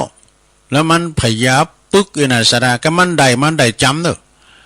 เดี๋ยวนี้มันใครจำมาแล้วโอ้มันสมองเราเลื่อนก่อนนี้ตั้งสูตรตั้งหยังได้ดูสูตรตั้งละปูนะมาเชียงใหม่นี่มันบ่ใครเน้นแม่นนะละเชียงใหม่นี่เป็นสูตรยาวนะซะนะเนาะต้องจำขึ้นใจแล้วก็นึกคิดแล้วข้อที่4เจนใจก็คือคิดสร้างเปิ้นว่าเจนใจนี่คือการคิดจนสร้างมโนภาพในใจขึ้นได้ทันทีนี่สุดท้ายข้อที่5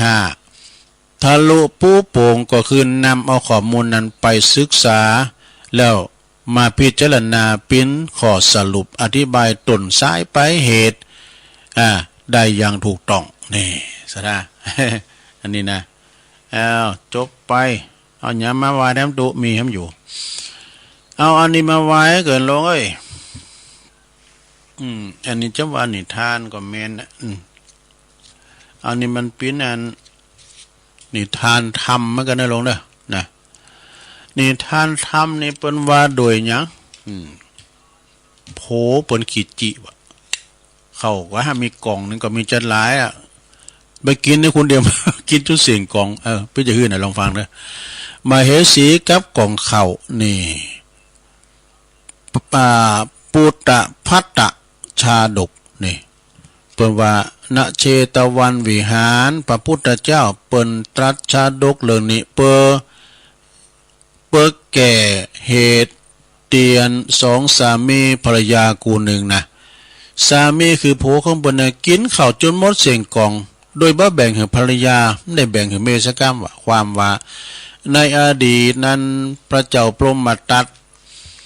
ซึ่งเป็นพระราชาเป็นราชาครองเมืองปาลาณสีส่วนว่าพระตถาคตของเฮาในเสวยพระชาติเกิดมาเป็นตระกูลอามาตย์นี่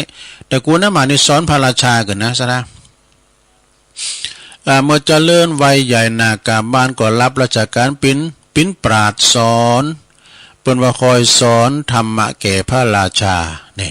มีอยู่หันวันหนึ่งในพระเจ้าพรหมทัตเปิ้นละแวงโกว่าบุตรลูกของโตเก่านะจะมาชิงราชบัลลังก์จะมาชิงราชสมบัตินี่จึงไปอยู่ต่างเมืองกันไปสู้เขาไปอยู่ย่างเมืองอื่นก่อนไปมาเจอปล่อยใหญ่หน้ากับบ้านก็ว่ากันอีกพระราชโอรสก็ปาสายาเนาะออกไปอยู่ตังปุณะตังเขตชนบทเมื่อพระราชาสิ้นพระชนเนาะสิ้นอายุไปพระราชโอรสก็จึงเล็งเดินทางกลับวังนะเพื่อจะมาครองเมือง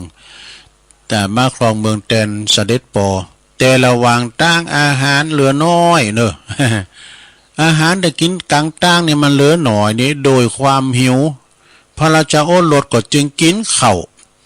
ที่บ่เหลือหมดจนเสียงหมดตึงกล่องว่าโอ้วันนี้กินได้กินว่าทรงเสวยจนเสียงหมดโดยไม่ได้แบ่งให้พระชายาเลยว่าแม่แต่เขาสักน้อยก็ไม่ได้แบ่ง เมื่อครั้นว่ามาถึงบ้านถึงเมืองแล้วนะเสนาอามาตย์ข้าราชบริพารทั้งหลายต่างอามาตย์ทั้งหลายเปิ่นก็ทรงอภิเษกปินพระราชาแทนเสด็จปอเนี่ยก็บ่เคยแบ่งเหมือนกันว่าบ่เกินแบ่งอาหารแบ่งปันเอาหรือว่าเอาใจใส่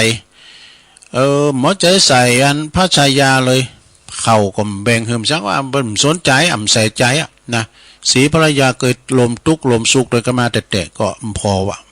แบ่งจิตแบ่งใจใส่ใจเมียตัวเก่าหันว่าได้เป็นพระราชาลืมกะ ลืมโตกะว่าเป็นว่าลืมตีนกะไอ้น่ะเนาะนักปราชญ์หันทั้งนั้นเนาะอามาตย์นี่เป็นนักปราชญ์เนาะอามาตย์นี่คือพระพุทธเจ้าของเขาเนี่ยเป็นเสวยพระชาติเป็นอามาตย์นะเปิดก็อยากจะไขเหือนพระราชาได้สติเองเนาะปราชญ์ก็หันว่าอันนี้คิดอุบายเตือนสติพระราชาดีกว่าเว้ยกะโดยตนเองก็เดินไปที่พระราชินีนะก็คือพระชายาแล้วก็กราบแล้วก็เลยทูลว่าตั้งแต่รับราชการมาเนี่ยก็ยังข้าพเจ้าก็ยังบ่ได้เคยรับประทานบ่เคย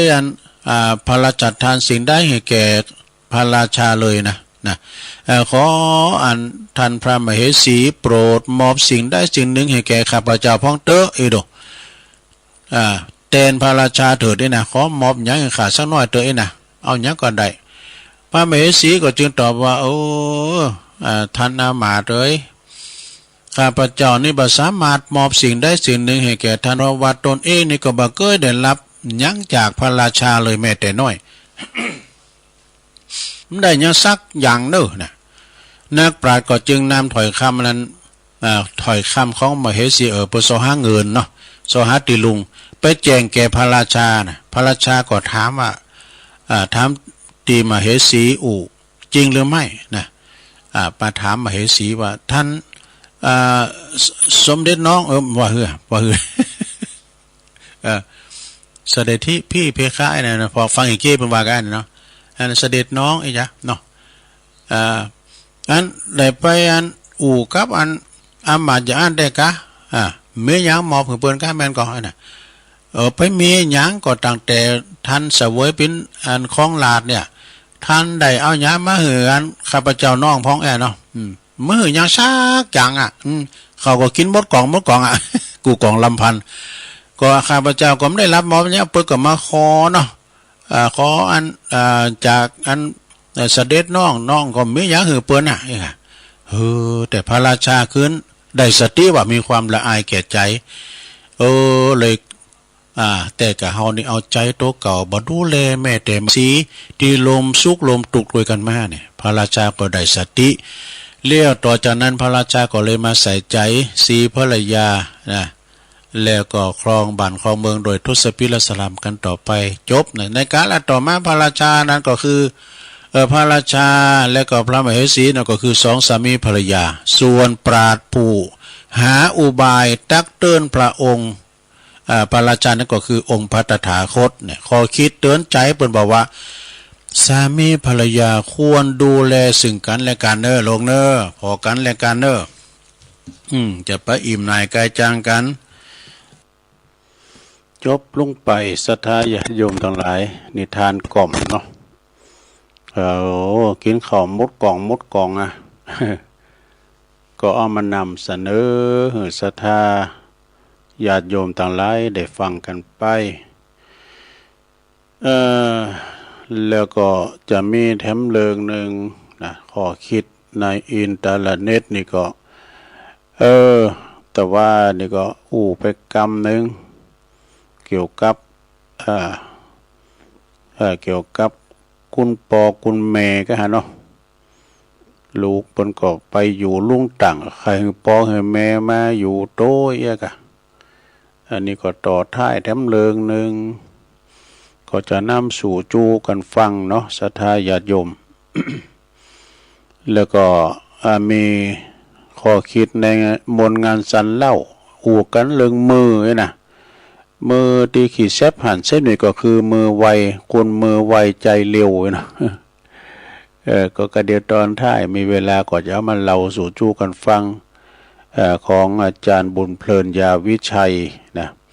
ก็เป็นข้อคิดเป็นอันวัตถุดิบทางนั้นในสถานที่น้อมนำมาเนาะเข้ามาเล่าสู่จูกับ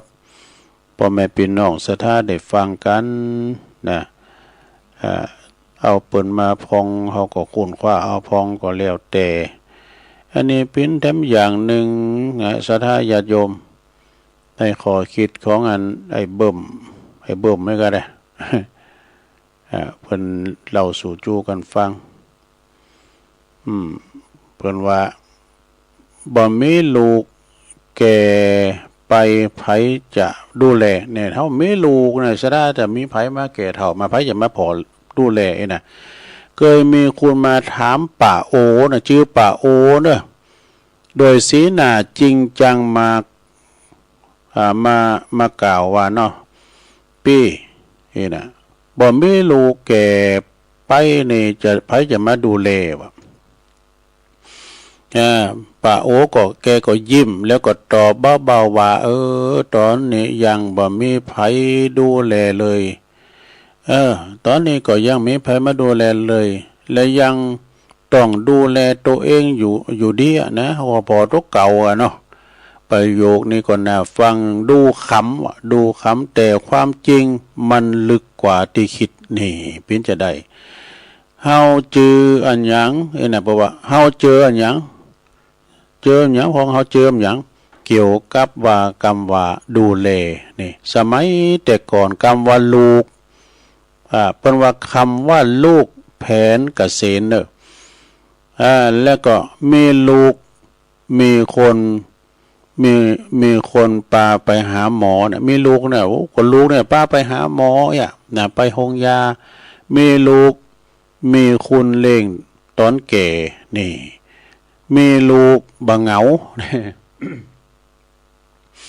มีลูกเขาก็บ่เหงาแต่โลกวันนี้นะมันเปลี่ยนไปแล้วอีวะนะป้าโอเพิ่นบอกนะ ลูกบางคนเนี่ยต้องดูแลตัวเองอย่างบ่ไหวเลยอีโดลูกบางคนอยู่คนละประเทศโดอยู่คนละประเทศลูกบางคนหักปอแม่หนักแต่บ่มีเวลาเนี่ยมีเวลาไปหาพ่อหาแม่หักนี่หักแต่แล้วก็ที่สำคัญความพร้อมในการดูแลแล้วก็เพราะว่าความจริงที่อาจต้องยอมรับนะแบบน่าฮักการมีลูกปัจจัยประกันชีวิตไม่ใช่ประกันชีวิตในการบ่มีลูกก็ปัจจัยกรรมพิพากษานี่เพราะว่าสุดท้ายแล้วคุณที่อยู่กับเฮาทุกวันที่สุดคือตัวเฮาเองเนี่ยเฮาอยู่กับตัวเฮาเองนะถึงวันนี้เนี่ยอยากกินข้าวก็ไปใจไผไปซอกกินข้าวมันมีของกินพ้องเนี่ยก็ใจโต๊ะเก่านี่อยากกินน้ำมันก็แล้วก็ใจโต๊ะเก่านี่มันมีไผหับใจเฮาใจโต๊ะเก่าเฮาเนี่ยฟังดูเหมือนกำคมแต่ตอนปวดหัวเข่าเพื่อว่าตอนปวดเข่าตี3จะเข้าใจทันทีเนี่ยโอ้เจ็บหัวเข่าตอนตี3นี่นะนิยามใหม่ของคำว่าดูแลนี่การดูแลตัวเองในวัยเกษียณปัจจัยแค่มีคุณป้อนข้าวป้อนน้ำแต่คือมีเงินปอเลิกโรงพยาบาลปัจจัยรอคิวนะโอ้ไปโรงยาเนี่ยต้องทำใจนะลงเนอะไป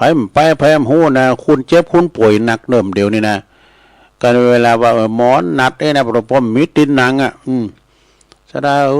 ตุลุงก็ไปโรงยาเดินหน้าเนี่ยดีไปกันไปก็ไปนั่งถ่าไว้เนี่ยนะหมอเมื่อคืนโหเนี่ยเอาตุลุงมาก่อนเนี่ยเธอก็ไปแซงคิวอย่างพ้องนะเดี๋ยวจะเลยเพนไปมีเงินพอตีจะเลือกโรงพยาบาลบัดใจรอคิวก็คือเป็นโรงพยาบาลส่วนตัวเหมือนกันเนาะเอกชนเนี่ยมันเปงพอเนอะอย่างตุลุงเขาเนี่ยบอกโอ้30 บาทแก้ได้ทุกโรคเนาะแล้วก็มีแหงเดินเข้าห้องน้ำเองได้เนี่ยเขามีแหงเดินเข้าห้องน้ำเองได้มีเปินคุยบัดใจรอไผโทรมาเนี่ยและมีศักดิ์ศรีในการใช้ชีวิตเนี่ยเพราะบางครั้งการบ่มีภาระภัยการบ่ปีนภาระภัยคือความรักที่ยิ่งใหญ่ที่สุดเลยแน่เฮียสระแผนรองรับฉบับคนเกษียณบ่มีลูกแต่มีสติเนอะนั่นปะขอเลขแผนนี่ว่าโอ้เป็นตัวฝรั่งในตัวลุงอ่านได้ตัวเมื่อนี่ได้อ่านได้อยู่นะหรือจือไทยน่ารักว่าแก่แบบมีคุณภาพบัดต้องง้อไผแต่มีคนอยากอยู่ด้วยนี่1แผนการเงินนี่แผนการนี่มาแลกนะคุณลูกคนที่1ของคุณเนี่ยแผนการเงินนะลูกคนที่1ของคุณนะถ้าบ่มีลูกเงินต้องทำหน้าที่แทนนี่นะมีเงินดูแลเฮานะเงินก็บ่ทิ้งเฮาคุณก็บ่ทิ้งเฮาเพราะหยังก็จ้างเขานะสร้างกระแสเงินสดรายเดินเช่นบำนาญนี่เตรียมเงินก่อนสำหรับค่ารักษาพยาบาลมีประกันสุขภาพประกันบำนาญด้วยนะพูดง่ายๆง่ายก็คือเงินซื้อเลี้ยงเฮานี่ให้เงินเลี้ยงเรา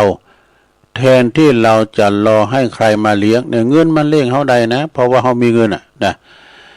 ข้อที่2สุขภาพเนอะลูกคนที่2ที่ชื่อสัตว์มากในสุขภาพนะออกกำลังกายวันนี้ก็คือการจ้างร่างกายหือดูแลเฮาในอนาคตจ้างร่างกายให้ดูแลเราในอนาคตเนี่ยแล้วก็อันนี้เป็นกาดอกจันเนี่ยเวทเทรนนิ่งอย่างนั้นฮะเวทเทรนนิ่งเนี่ยป้องกันล้มนี่แล้วก็คาร์ดิโอหั หัวใจแข็งแรงนะแล้วก็ยืดเหยียดใช้ชีวิตเองได้นานขึ้นนี่บ่มีลูกบ่มีไม่มีลูกไม่เป็นไรวะแต่อย่ามีเข่าพังวะอย่ามีเข่าพังหลังยืดเนี่ยนะแล้วก็หอบง่ายพร้อมกันนี่นะสถาข้อที่สามบอกว่าคือข่ายชีวิตลูกคนที่สามนี่คือข่ายชีวิตลูกคนที่สามว่าคือสร้างคุณของเฮาโดยบัดต้องคลอดเองเนี่ยเปื้อนวัยเดียวกันเนี่ย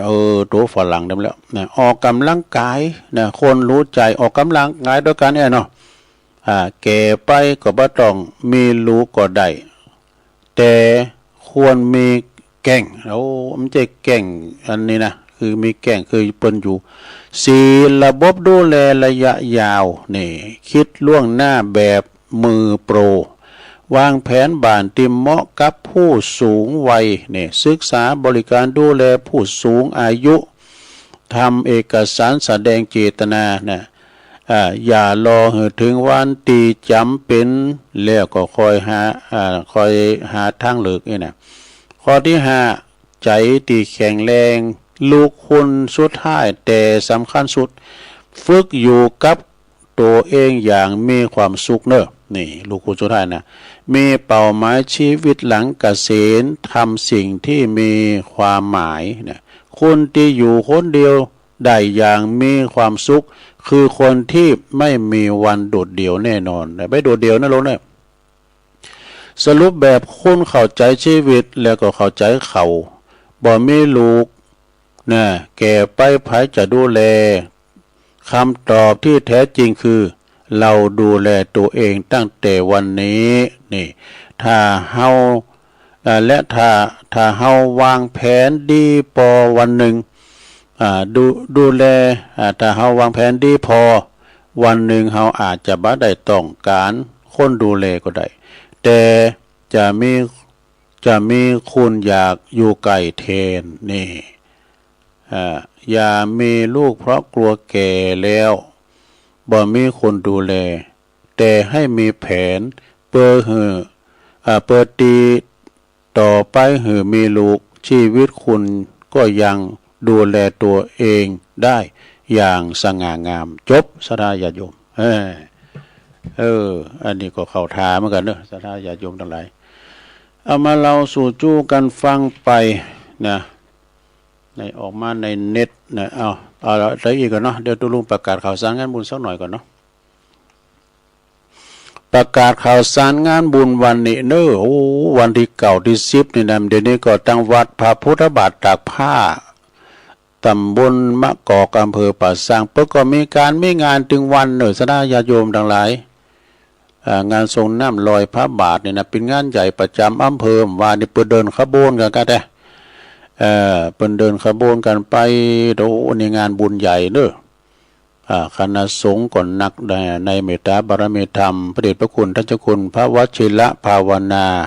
วิปัสสนาเนอะอาจารย์ท่านพระมหาอำนาจเนี่ยไปอยู่บนปงตำเมืองฝางกูนะปื้นเงาเก้าหากลูกหลานนอนเนื้อเจอไข่พี่น้องปงตำใส่ประการปุ่นเนาะ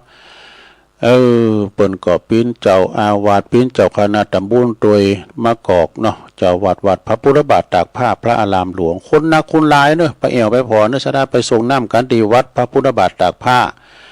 แล้วก็ยังจะไม่ได้วัดป่าปูตัวยนะพระบาทก็มีแข่งกองลงตัวยป่าปูบ้านหงก็มีแข่งกองลงตัวยนี่ได้ยินว่าน้ำลัดตัวยนะน้ำลัดเนี่ยตั้งหลายจอมต้องเนี่ยนะก็จะมีตัวแข่งกองลงเนี่ยนะแล้วก็ที่วัดสองแควตำบลสองแควอำเภอดอยหลอนี่อันนี้ก็จะมีเนอะในวันพุธในวันเสาร์ที่เก่านะวันเสาร์วันศีลโดยจะมีโซไอจูขีเมงเนอะแล้วก็วันที่10นั้นจะมีแข่งกองลงนี่อันนี้ก็ที่วัดสองแควในเมตตาธรรมอาจารย์พระมหาอดิศักดิ์แล้วก็คณะศรัทธาวัดสองแคววัดบั่นกลางเนี่ยเปิดมีงานบุญใหญ่ ส่งน้ำอนุสาวรีย์ของครูบาเจ้าตุ๋ยธรรมเสโนเนอะวันนั้นก็ปะไอ้ซักกรรมไอ้ซักโคศกแข่งของหลวงนะนักการพันลงต่อไปวันที่15 พฤษภาเนอะศรัทธาญาติโยมก็ไปรวมงานบุญขึ้นบุญดอยคุณแปะเนอะ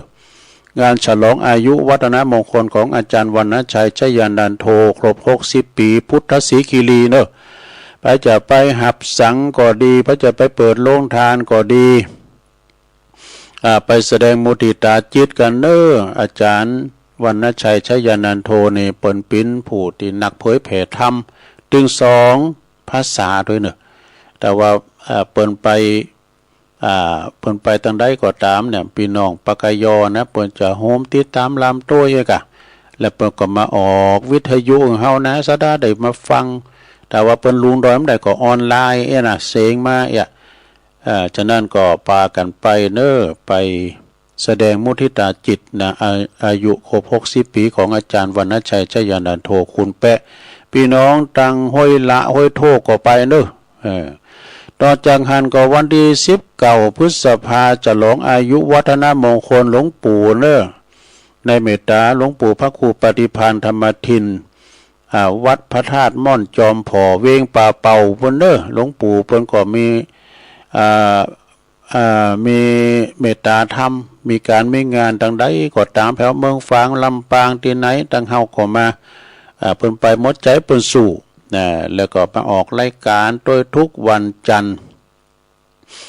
2 ทุ่มถึง 4 ทุ่มแล้วก็วันพฤหัสด้วยนะเปิดออกรายการตอนเลงตอนนั้นเจ้าเนาะก็ไปเด้อไปเปิดห้องตานกันไปแสดงมุทิตาจิต19 พฤษภาที่วัดพระธาตุม่อนจอมผอเด้อวันที่28 29 พฤษภาก็ทรงน้ำพระธาตุเด้อรูปหล่อลอยองค์ของครูบาเจ้าดวงแก้วยาณวิชโยวัดปากล่องตำบลน้ำดิบอำเภอป่าซางนี่เปิ้นก็จะมีงานเปิ้นจะทรงน้ำวันที่28ก็จะได้อังการรัตนารูปหล่อลอยองค์ของครูบาสู่หอทรงน้ำวันที่29ก็จะมีการทรงน้ำตลอดวันเด้องานนี้เปิ้นก็จัดมีประกวดห้องเพลงระดับตำบลนะหมู่บ้าน2 คนปัจจัยคุณมายิงคุณจะห้องเพลงอย่างก็ได้นะเพลงบักเก่าแห่งความหลังหรือว่าเพลงดังในอดีตก็ตามเดือสุรพลการแก้วสุพรรณทูลทองใจยามเมยอยู่ใบตองลองน้ำตาก็ว่ากันไปนะไม้พิรมพรแล้วก็มีมวยมันๆด้วยเนอะมวยดีเวทีมาตรฐานโคศกเสียงหวานต้องทีมงานของแดงศรีวิชัยนี่ขจรแก้วทิพย์เปิดมาจัดมวยกูปีเนอะแล้วก็จะมีย้อนยุคโอมิวสิกด้วยนะโอมิวสิกแล้วก็เครื่องแห่ก็ลุ่งนิมิตศิลป์แห่ปื้นเมืองประยุกต์ที่วัดปากล่องเนอะ28 29ไปปะกันเนอะพฤษภาไปเด้อเนี่ย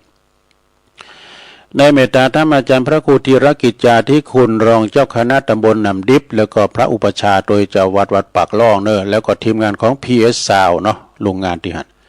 วันที่30ก็ไปลืมเด้อ30 พฤษภาติดตามกันไปตัวนะฮะวันที่30นั้นก็งานฉลองอายุวัฒนมงคล60 ปีเหมือนกัน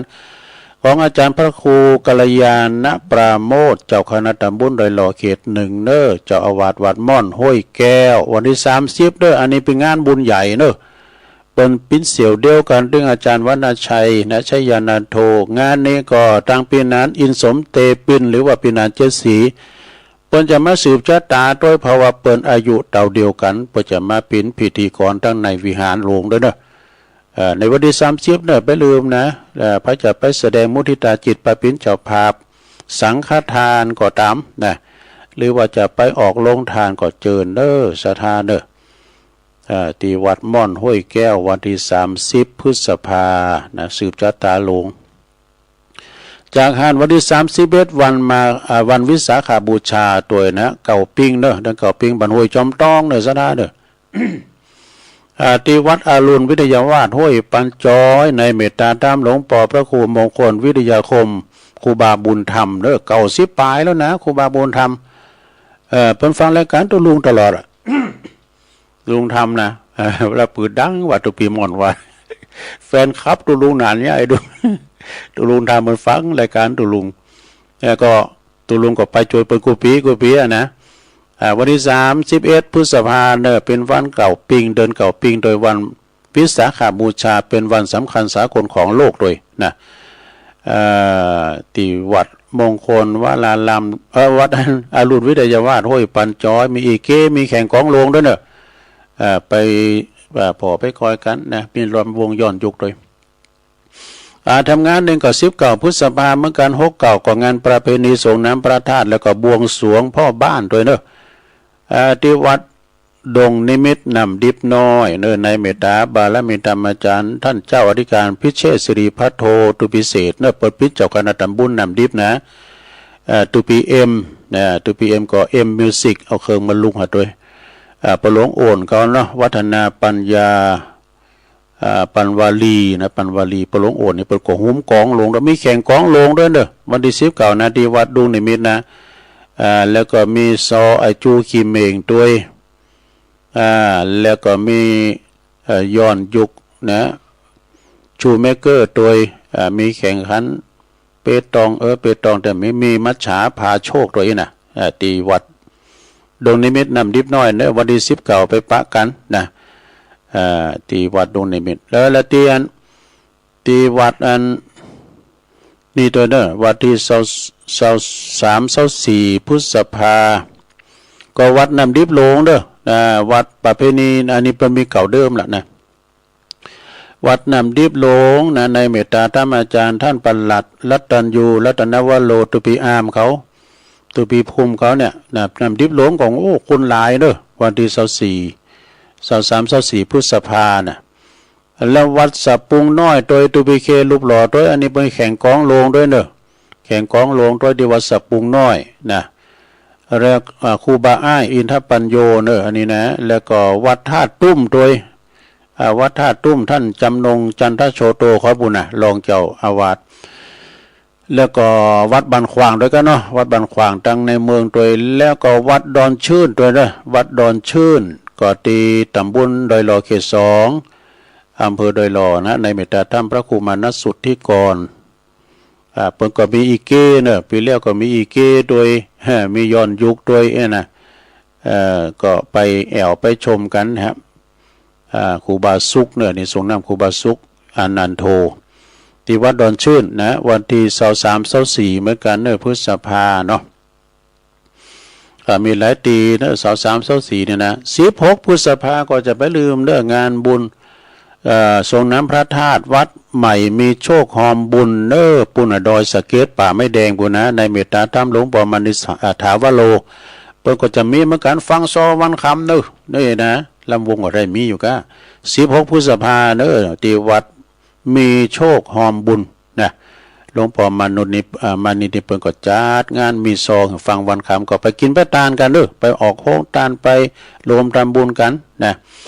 แล้วต่อจากนั้นวันที่19วันที่22วันพฤษภาก็ทรงน้ำพระธาตุที่วัดดอยแดนนี่ดอยแดนนี่ตำบลเหล่ายาวอำเภอบ้านโฮกมีอีกมีลำวงมีเปตองหลายอย่างเด้อนี่นะปอดุลปาฏิคำฝากประกาศมาเด้อ19 ซาวนะในเมตตาธรรมพระอธิการสุทัศน์ธนัญชัยโยตุลุงสุทัศน์ธนีพุทธทรงปฏิโมกข์ตัวเด้อตำนานผี6 ตัวนะวันที่4 ถึง 8อันนี้ที่มิถุนายนเดือนหน้านะก่อนงานสนน้ำพระธาตุที่วัดพระธาตุดอยหล่อนี่เพิ่น5 วัน 5 คืนกันเด้อมีกูหยังนะสถานกลางคืนก็จะมีแล้วจะมีซอโดยซอของคำอัน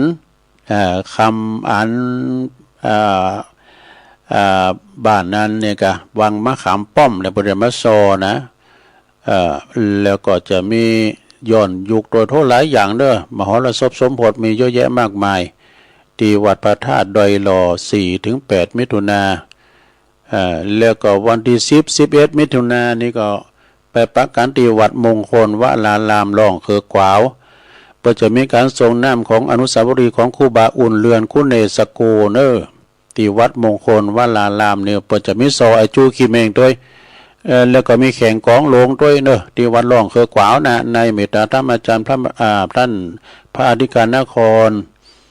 ครปัญญาทโลนะเจ้าอาวาสตุปีชัยวัดเขาลุงถิ่นเขาเนาะ และวันที่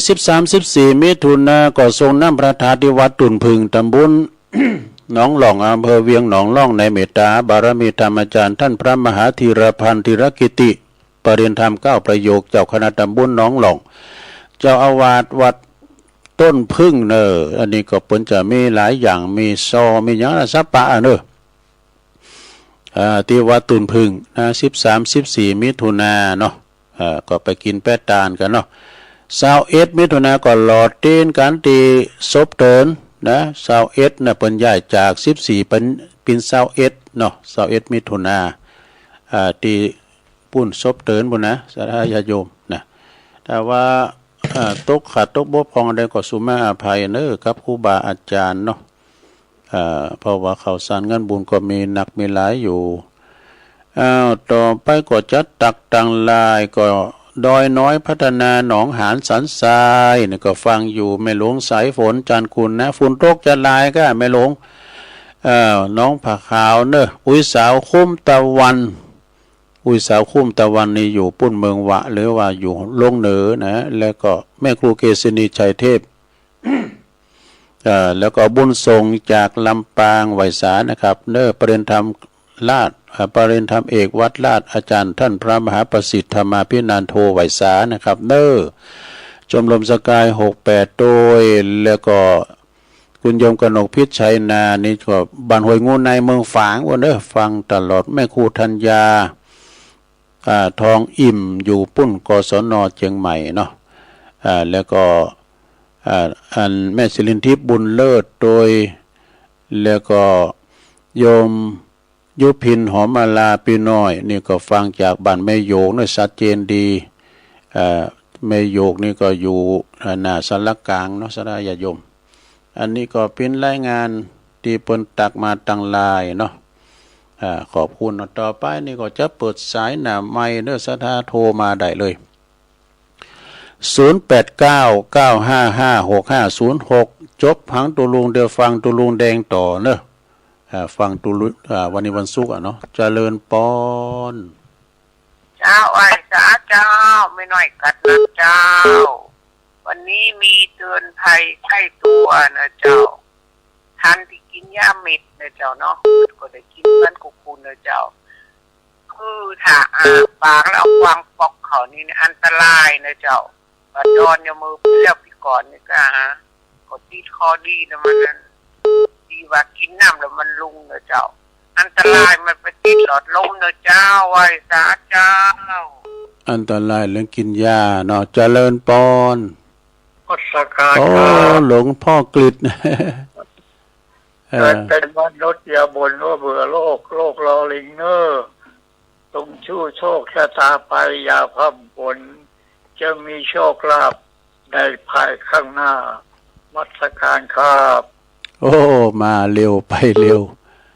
หลวงพ่อกฤษปุ่นพุทธอุทยานปางโม่โอ้เชียงดาวปะเนี่ยนะเจริญปอนเจริญปอน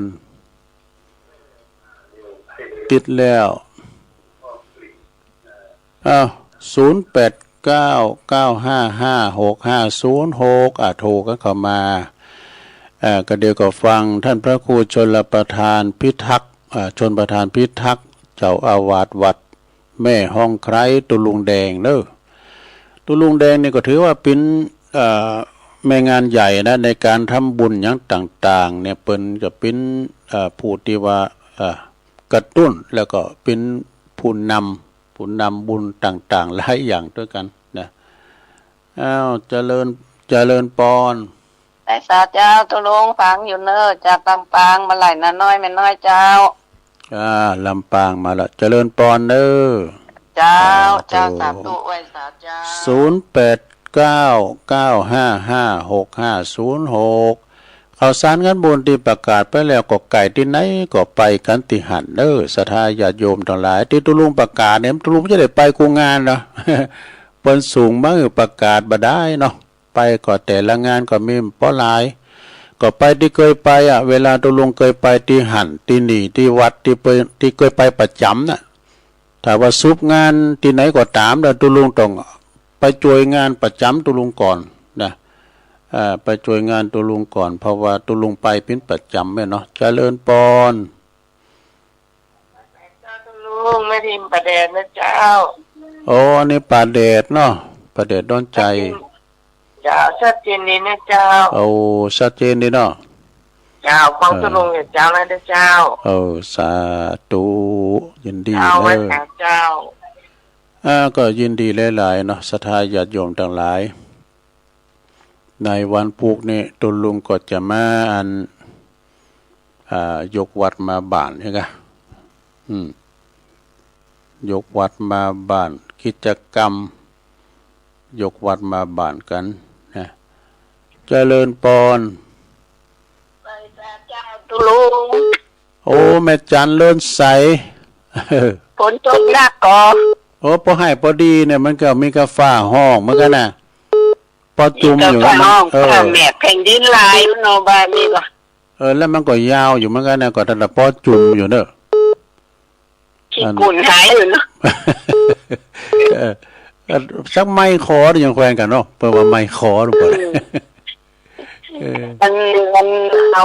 หอยมันละตอนนี้มันก็ยังไม่เก็บอยู่อ่ะ นะครับ ชัดเจนดีนะตุลุง โอ้ยินดีแม่จันเด้อ เจ้าไว้เจ้า อันนี้เวงตาการเด้อเจริญปอน ไม่สาเจ้าตุลุง น้าหมอมกะ เจ้า โอ้ โทรมาได้ เราปากกอย โทรมาได้ก่อนตีฟัง ฟังเจ้าล่ะได้อึงสมาเนี่ยอันฟังเจ้าล่ะกะ ฟังเจ้าแล้วก็3 โมงไปแล้ว ฝนตกหลายฝนตกจะหนักกันเฮ้ย ตอนนี้พอให้พอดีมองปอเป็น ปลมมันปลมตุกเอา ก็มันนั่นตอนนี้ก็ปอลุมก็แต่มันตกยาวเหมือนกันนะ เจ้า ยินดีน้ำหมอมเด้อ เจ้า สาธุสาธุ ใจตุลุง เจริญปอนเจริญปอนน้ำหมอมปูนตันวงปุ่นเหล่าปักก้อยอันนี้ก็โถยกูตุนเลย เจริญปอน เจ้าไว้สาเจ้าตุลุงไม่ฟังอย่างเด้อ อันนี้ลำปางอ่ะลำปาง ชัดเจนดีเจ้า ชัดเจนดีเนาะ เจ้าฝนตกประเจ้า ตกพอให้พอดีเนี่ยพอหลายก็มันตกยาว กันนะเจ้าเราเป็นกำลังใจเนอะ เจริญปอนเด้อสาธุสาธุเอาแล้วเนาะศรัทธาญาติโยมคงสมควรแก่เวลาตุลุงแดงเปิดมาถ่ายอยู่ละก็เดี๋ยวตุลุงก็จะหยอกอย่างก่อนเนาะพวกเจ้าไปปะกันใหม่พวกเจ้าก็ยังจะมีเวลาอยู่ก็ขอขอบคุณคณะเจ้าหน้าที่ดีเจที่เปิ้นได้เปิดหับสัญญาณรายการนี้ไปเดี๋ยวปอถนัดอะไรเนี่ยไหนเจริญปอน ว่าสาครับ ปอถนัดมาปิดรายการเอาไก่มาขันด้วย โอ้ฟังเจ้าแล้วคุณได้ข้าพเจ้าแล้วครับผม ไปเดี๋ยวตันอยู่ครับผมเป็นกำลังใจจุงแล้วครับ ยินดีเลย ไม่นวลไม่เลี้ยวไม่หอมก็ฟังหัวหลังคาครับผม สาธุนี่ปอถนัดเนอโขงเป้าหมู่สี่โอ้ไก่ขันปลาไก่จูนเปิดมาดังผาสุกใจเลินเดินเนอแพทย์ตังพี่น้องตังสันก็ลุงนะตุนเขาเนี่ยอ้าวไปกันเนอสัทธาจัตตาโลธรรมาวัฏันติอายุวันโนสุ